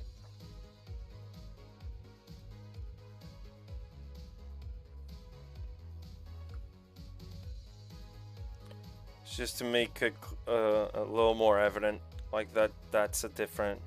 Now we can even go over with our, well, let's do the trim dynamic, or maybe H polish, and just start polishing the surface on some of these things. So yeah, so we can preview how it looks in the normal map. If you go over here, this is the normal map at the moment. So I want to keep this to the matte cap gray, which is usually what I use. And okay, so now we have a layer here, and we're going to add another layer, and this time we're going to use the XMD packs, because, you know, it's taking too long. So let's go damage kit.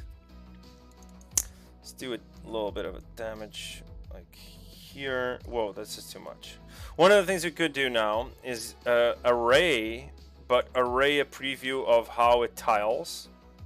So basically we can offset this by like so, like 5. And now we have a preview of the tile, and even append a bunch of these, and just append another like on the Z. And this could also be like 4.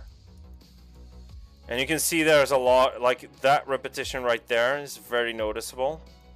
So what I want to do is mitigate that, and I want to have this destruction actually on the ones that we tweaked, which I can't really remember which ones did we tweak. So let me just do this.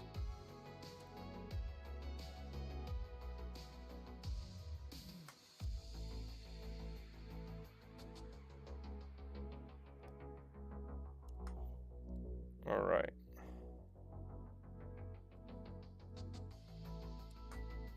Let me push this down a little bit. Now what we can do is add a little bit of those juicy damage kits from the XMD. Oh, not this. Jesus.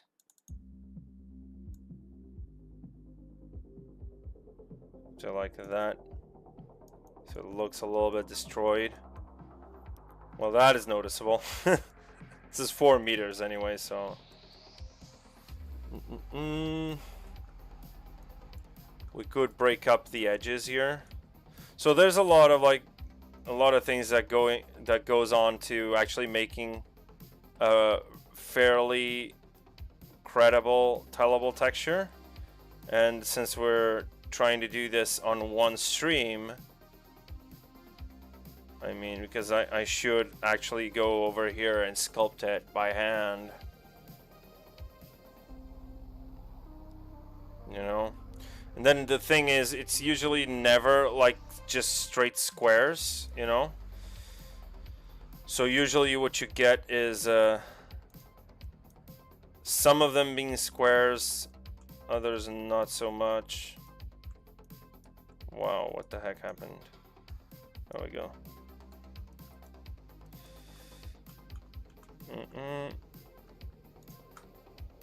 Some of them being squares, others not so much. So usually what you would have would be something like maybe this square, maybe that square, and maybe, whoops, maybe this one,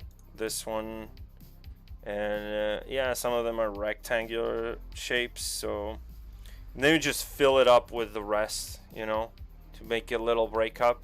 But I mean, this is just the basic like floor texture. We're gonna have like a couple of more, and I don't know if I'm gonna do that on stream because I feel like maybe this might be a little boring for some of you guys, but it isn't for me, I can tell you that. I love doing this. I love just going over, really trying to picture how this would fit in a lot of different models, as this is going to be applied to a model, right? So here's the cool thing, right? Let's say we have a bit of a, this is our tile level texture, right? So we have the plane there. Where's the plane? There it is. This is the plane. And the tile level texture is, this is actually the UV plane. Let me call this what it is. UV plane. Right? And then we want, no, not this one. It's this one.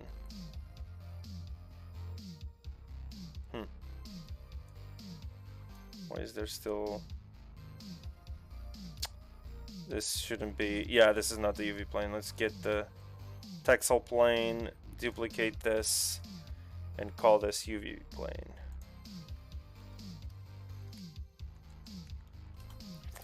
And this is gonna be the one that's gonna bake the whole thing.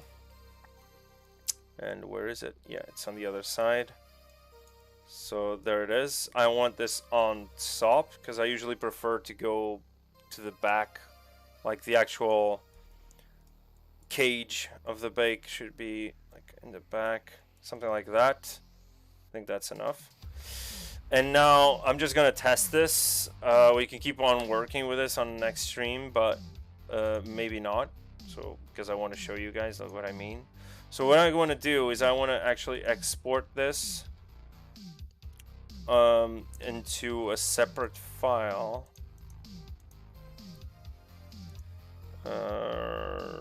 Module 2,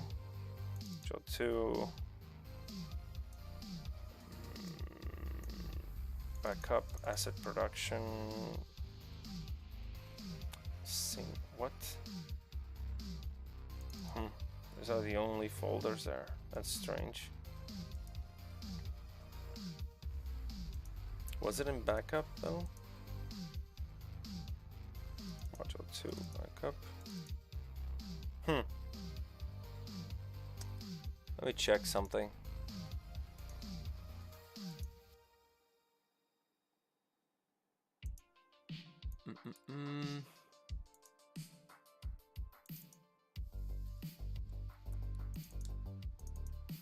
Aha, okay. I'm in the wrong folder. It's right there in backup. I have a lot of like folders with the same name, which is not good practice, I know. But okay, so here I'm gonna call this tiling texture. Tiling texture low. Let's call this cobblestone. Let's call it what it is, right? So I'm gonna call this. And this could be the same thing, doesn't matter. But I want the high poly to have a proper name. So I want this to be called basic floor. Call it high because I know it's high poly. Press enter, Z plugin, export, and call this basic floor high. It's already there. So if I press save, it's gonna take a few minutes because it is technically a high poly mesh. And once that's done, all that that's missing is actually getting the bake and then texturing it. One of the things that I figured I could have done was use wrap mode to break up the repetition. So we could offset. I don't know if you can see, you could offset this to be like there in the middle, That could break up the repetition a little bit, and then just use use wrap mode to make sure they're really tiling.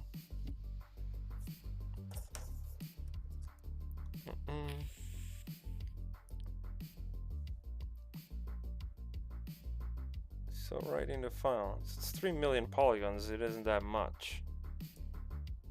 It should be done.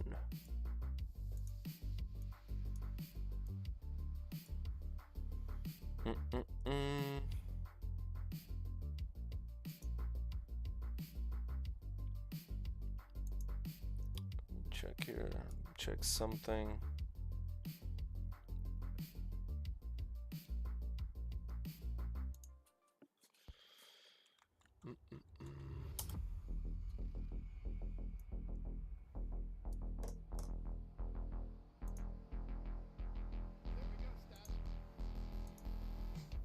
Noman is also online.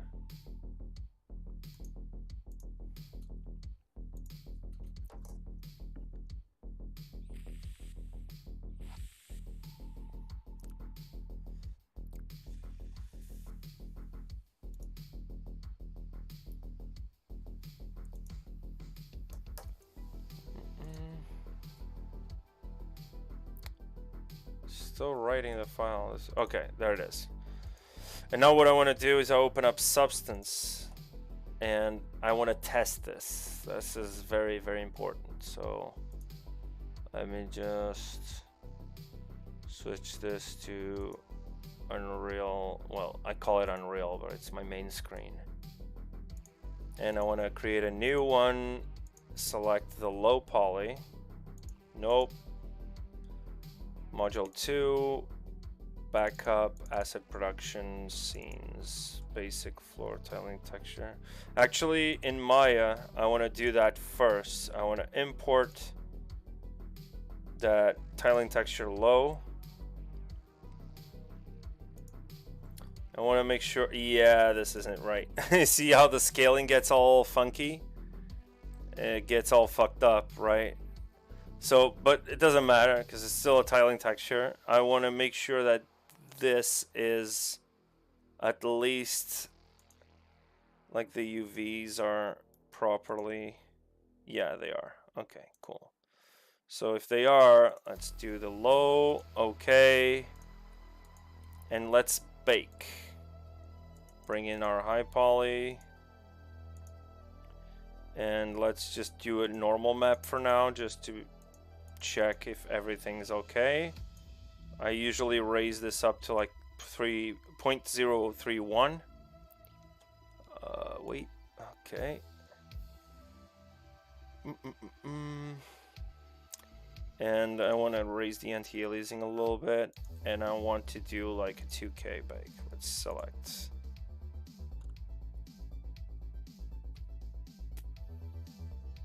Now this could take a while, you know, to bake. And I don't want to, you know, waste your guys' time here with the bake. So what we can do is do a little test bake. And you can see this is literally a plane that has that tiling texture right there, right? This works as the basic floor, which could be worked later on, but for now this works pretty well. So let me just test this out with some materials here. I had a smart material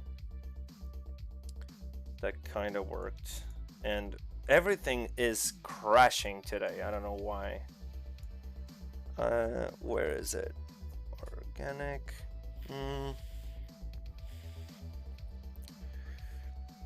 There it is. This is the rock light. Let me bake the rest of the maps. 2K. It should take a little bit of time, but let's do a 1K just to showcase what I mean.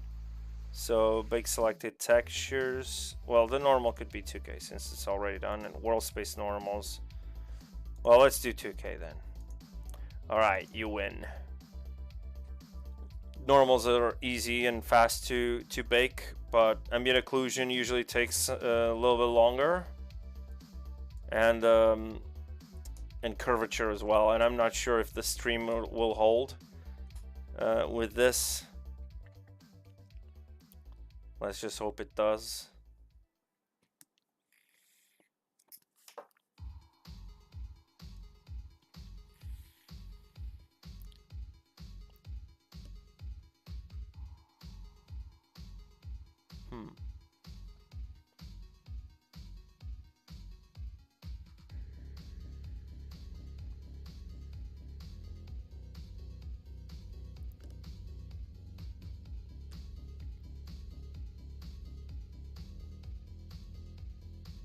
There we go. Ah, the thickness. Yeah, the thickness is gonna take a bit because it's a plane compared to the high poly mesh, which is not. You can see where it's darker, it means it's less thick. That's because that's sculpted in. Again, we can break up a lot of this repetition in the actual texture, but ideally the model wouldn't be, you know, as repeated, let's say.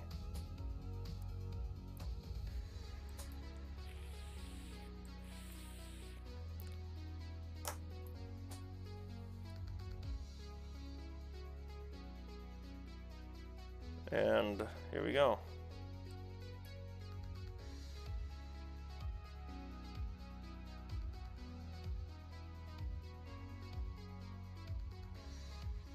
There we go.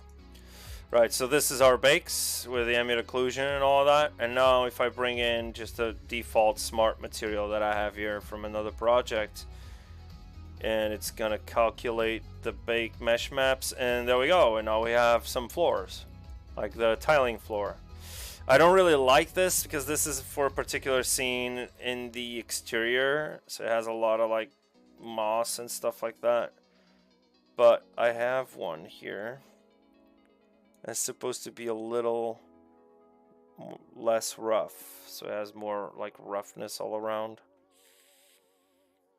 We could also use Quixel Mixer, which is another thing which would allow you to actually bring in like scanned materials to your scene.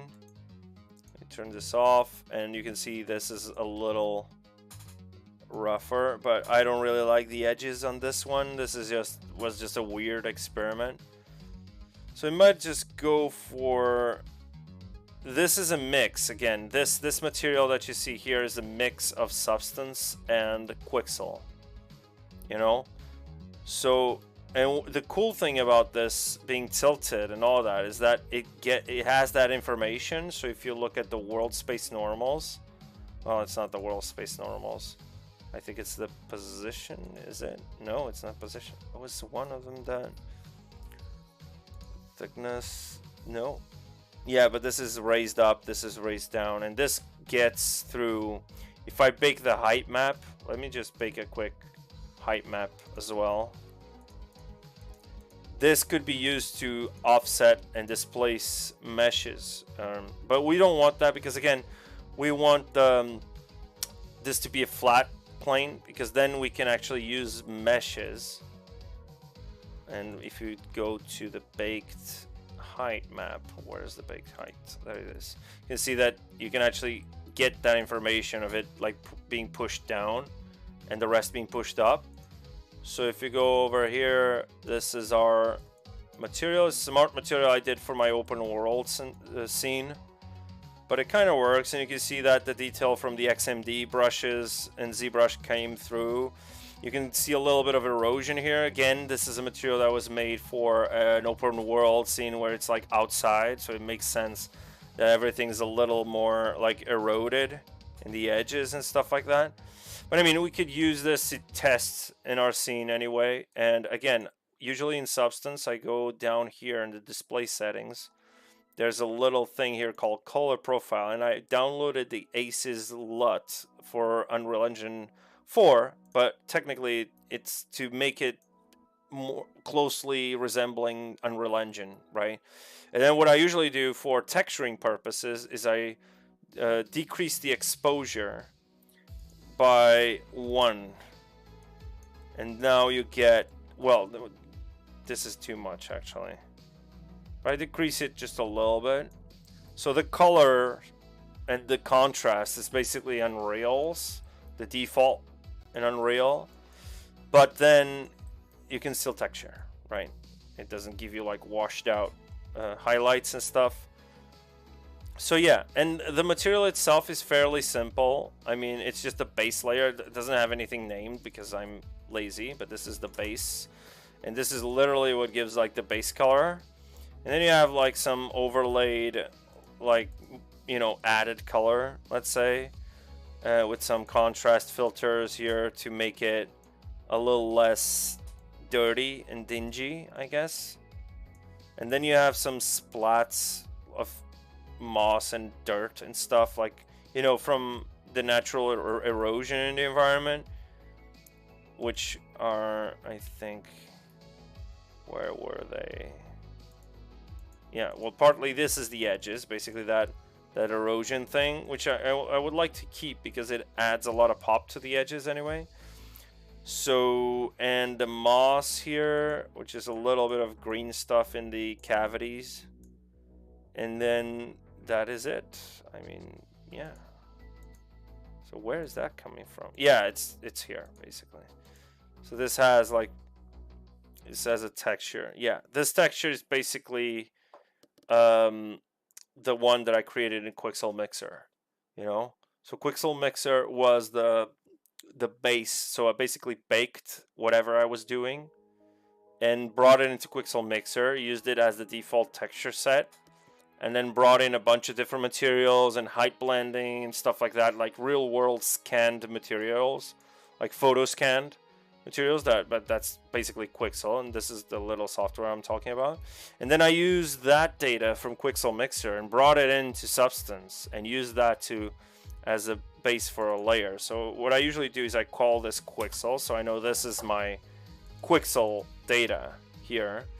And I could even maybe have this have its own like base color, you know, maybe have it look a little darker, and maybe something like that.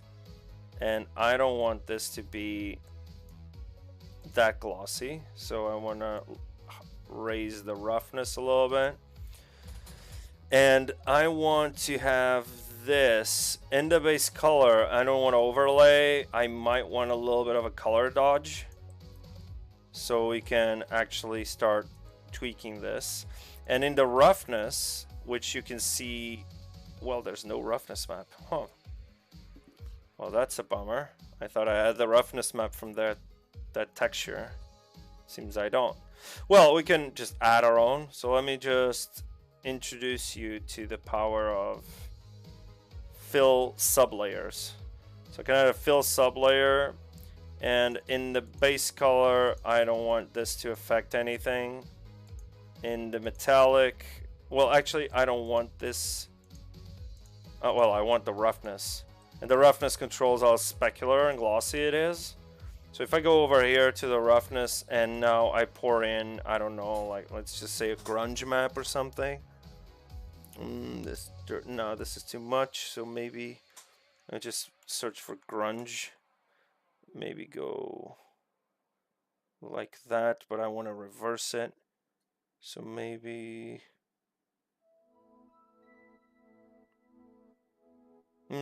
maybe this. Yeah, but I want to reverse that. So in not the metallic though. The roughness. Metallic should be 0 anyway. There we go. The base layer for the metallic. I don't want a metallic. It does look like it has metallic, so if I increase the balance, and I want to have some control here, so I might as well just add a filter as well. So add filter, and I want this filter to be luminance contrast, yeah, and I want this to affect the roughness, so just the roughness, and I want to lower the contrast a little bit. You see what's going on, and I want to flip this texture, invert the texture. So now we have some puddles of water and stuff like there, and maybe we can tweak this contrast even further, make this luminous. I can check the roughness. That's a little bit too much. Usually you don't want that much contrast, because then you can do that in Unreal, you know, with the nodes and stuff. This is a lot. This should be inverted though. Yeah, so the cavities in this case, we want them to multiply. And what's going on? It's not adding on top of that. Let me just see the mask. No, it should though. Let me see the roughness. Instead of multiply, let me just go normal. And actually, this is just generating dirt anyway. Well, let me make this a little glossier though. Let's go over here, and I want to make this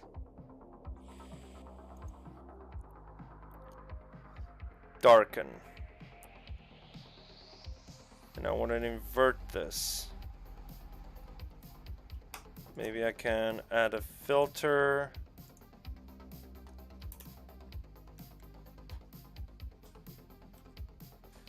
Invert. There it is. There we go. And now here, it is a texture though. This is also from Quixel, definitely.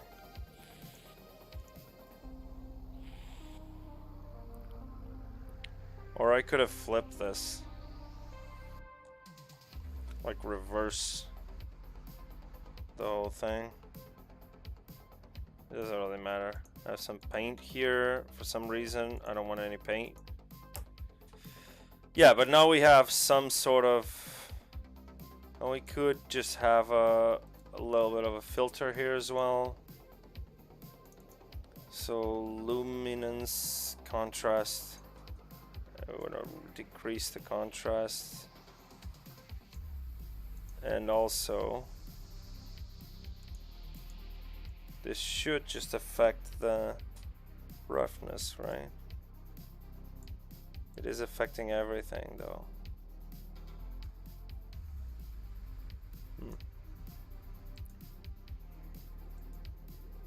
There we go. That's a little better, but it's still too glossy, I feel.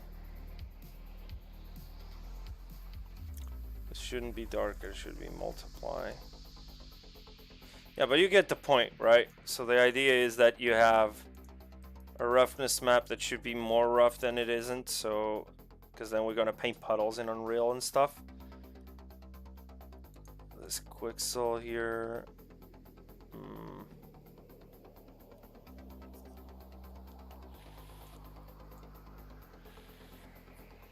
Yeah, something like that. And I want this to be something like that. But this base layer though, I might need to increase the roughness here. Yeah, it should be something like that. It's a little glossier.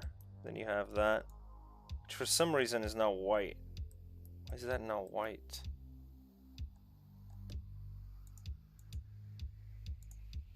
Let's go to base color. Huh, that is so strange.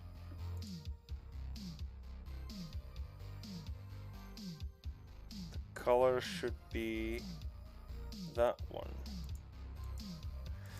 Yeah, I know what it is. It's this freaking contrast thing that's affecting the color. And this is inverting the color as well. There it is. It should invert the roughness. So now our roughness is looking like that.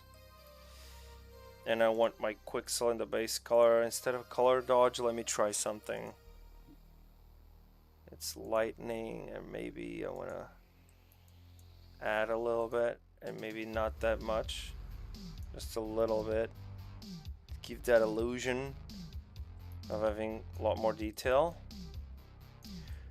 Right, and then when to export, we actually go over here to file, export textures, and there's a bunch of different templates, but what you want for Unreal is something along these lines, basically.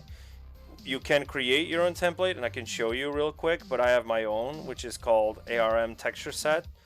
In this case, our texture set is called UV plane, which is not something that I want, so I'm going to change this to, Jesus, yeah, there we go, to base floor, I don't know, whatever. So base floor, and this base floor now, as you export textures, if you have your template here, basically what you're saying is how is the naming going to be for the texture. So basically what I'm saying here is T underscore, so every texture has T underscore, so in Unreal you can find it quickly. And then this little thing here is basically you click here and you tell it, hey, name this the name of my project, or the name of the mesh, or the name of the texture.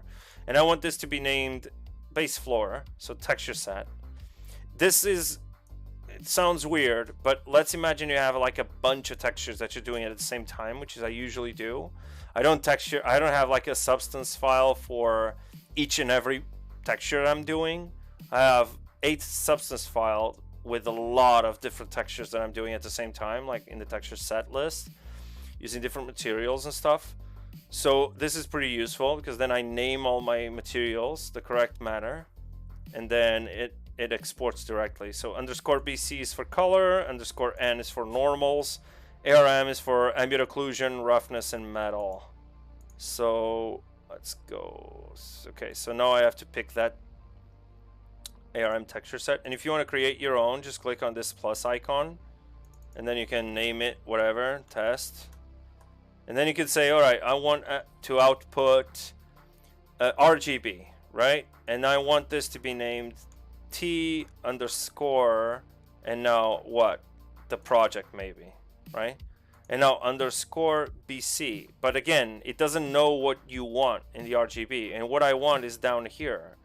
Input maps, converted maps, and mesh maps. And I can bring in the base color from the input maps, RGB, and now it's going to export just the color information on the RGB channel, right?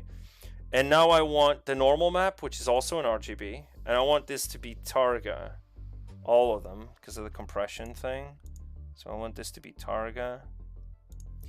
And I don't want the normal from over here, because if you get the normal from over here, where's the normal? Yeah, if you get this, you are only getting the normals that are on your layers, not the baked normals from your ZBRUSH model, okay? So what you want is a mixed normal, which is these converted maps. This is all that's mixed between whatever you did in Substance and whatever you baked. So if you come over here, there's mixed AO, there's diffuse, there's glossiness, which is not in use anymore, basically. Well, there's some uses for it, but whatever. What you want is normal, either DirectX or OpenGL. Depends on the platform you're using. If you're using Unreal, it's usually a good idea to use DirectX. What happens is, since Unreal uses DirectX and OpenGL uses, well, OpenGL, the thing is that OpenGL has a flipped axis, so the y-axis is different, you know.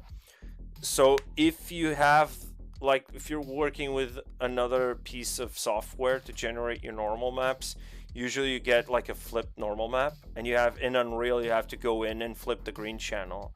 So usually I work with DirectX because I'm using Unreal, so I don't need to flip the green channel, but it would be okay to use this and then just flip it. Just one extra thing. So what I want to do is T underscore, again, project, and underscore N.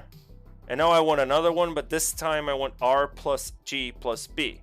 And this means that I will have a different grayscale map per each channel.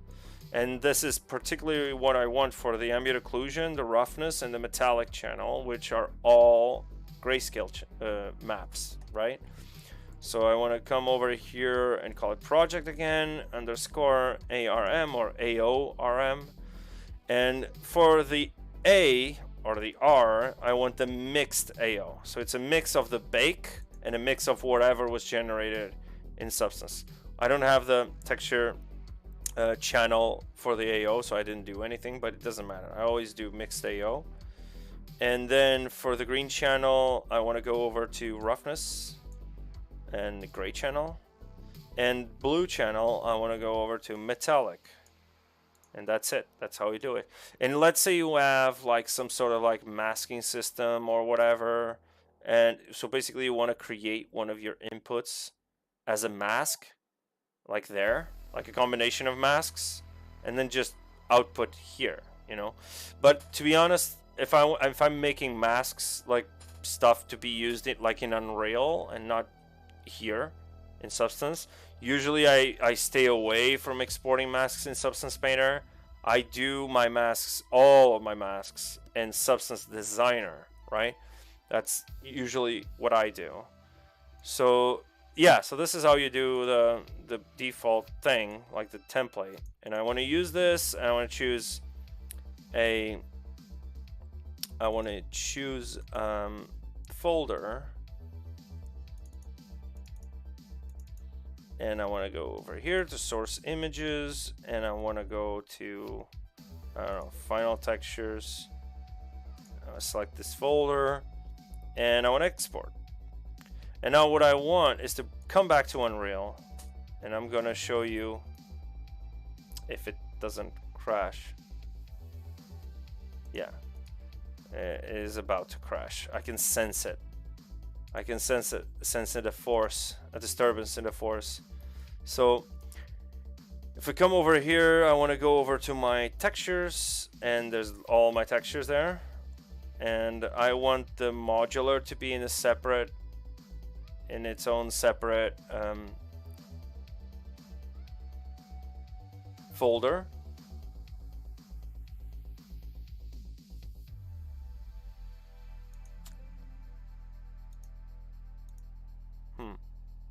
Why is it laggy all of a sudden?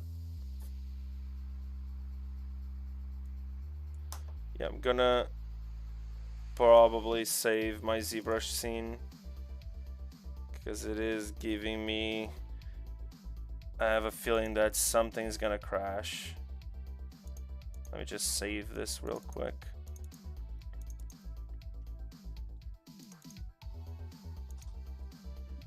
Call this tileable textures.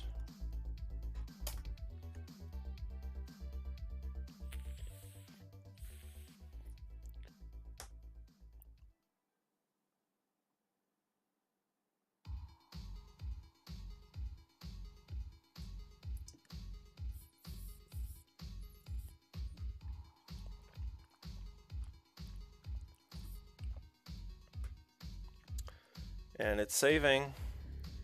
It's not lagging now, so that's strange. It was lagging before. Right, so now I want to import that. Let me just go grab it before we call it a day. Let me just see. Bakes. Module 2, not module 5. Source images. Final textures.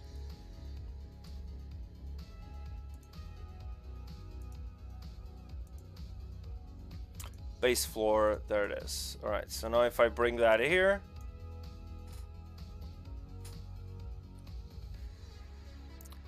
and these are my textures. One thing you need to note is that I'm getting tired of this playlist. Let me just get something different.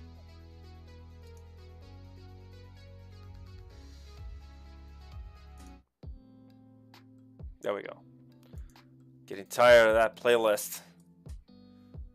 My ears were starting to go numb. So when you open up this texture, usually you want to make it linear, so non-sRGB. That is because you want each one of these grayscale maps to be from a 0 to 1 scale, because you're going to use that. Why is this like gray? Whatever. You want to use that in the material. There's a lot of functions in the material that use that as a base. So what you want to do is come over here to the instances and props, I think. Let me check if it's M props. Does it have detail maps? Yes. Does it have a switch? Yes. Does it have a switch for the height blend? Yes. There we go. And now we want to make an instance of this. So create a new material instance. Let's call this mi underscore base floor. And now I want to apply this to this mesh. And let me open up this thing. Call this here. And I want to apply this to everything. Yeah, the UVs here are a little a little distorted. So what I can do is actually open up Maya. Let me close up the link here. Open up Maya and just re-import those modules with some sort of UVs. Yeah, it's freaking Maya that's lagging my entire machine.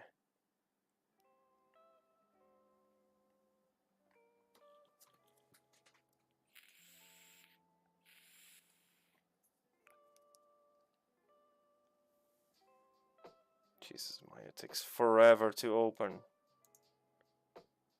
Yeah, I think Maya is crashed. It crashed before it opened. That's a first.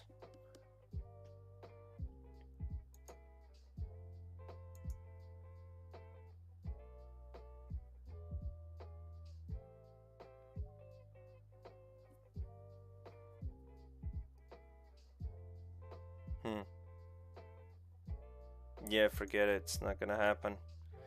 Maya doesn't like me today. It's Maya.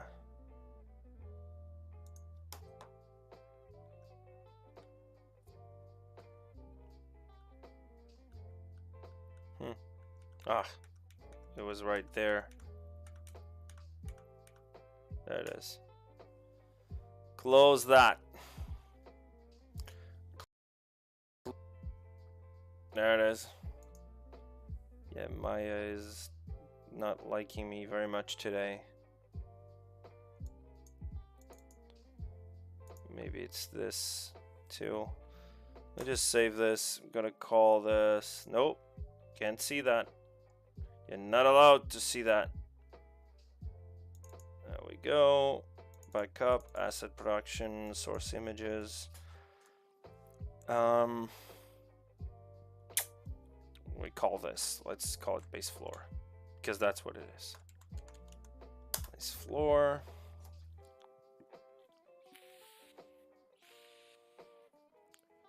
Now let's try to open Maya again.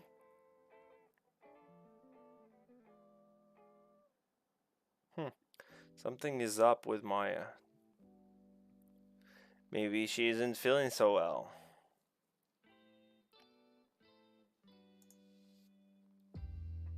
Yeah, it's Maya. Maya is giving me issues for some reason. And it's when it verifies the license, which is weird because I have a Maya license. So it shouldn't give me any issue. And I want to do some UVs. And it's not letting me. Maybe this is a sign. It's a sign that we've been going for almost 3 hours. And we need to leave it here. I mean, I wish I could have done a lot more today. But again, I don't know. Maybe it's because my brain is just in the stylized mode and I couldn't get that right off the bat. But yeah, like we could definitely do like a fairly simple architectural trim sheet on the next stream. And Maya is just, what the heck is going on with? Everything is just fast except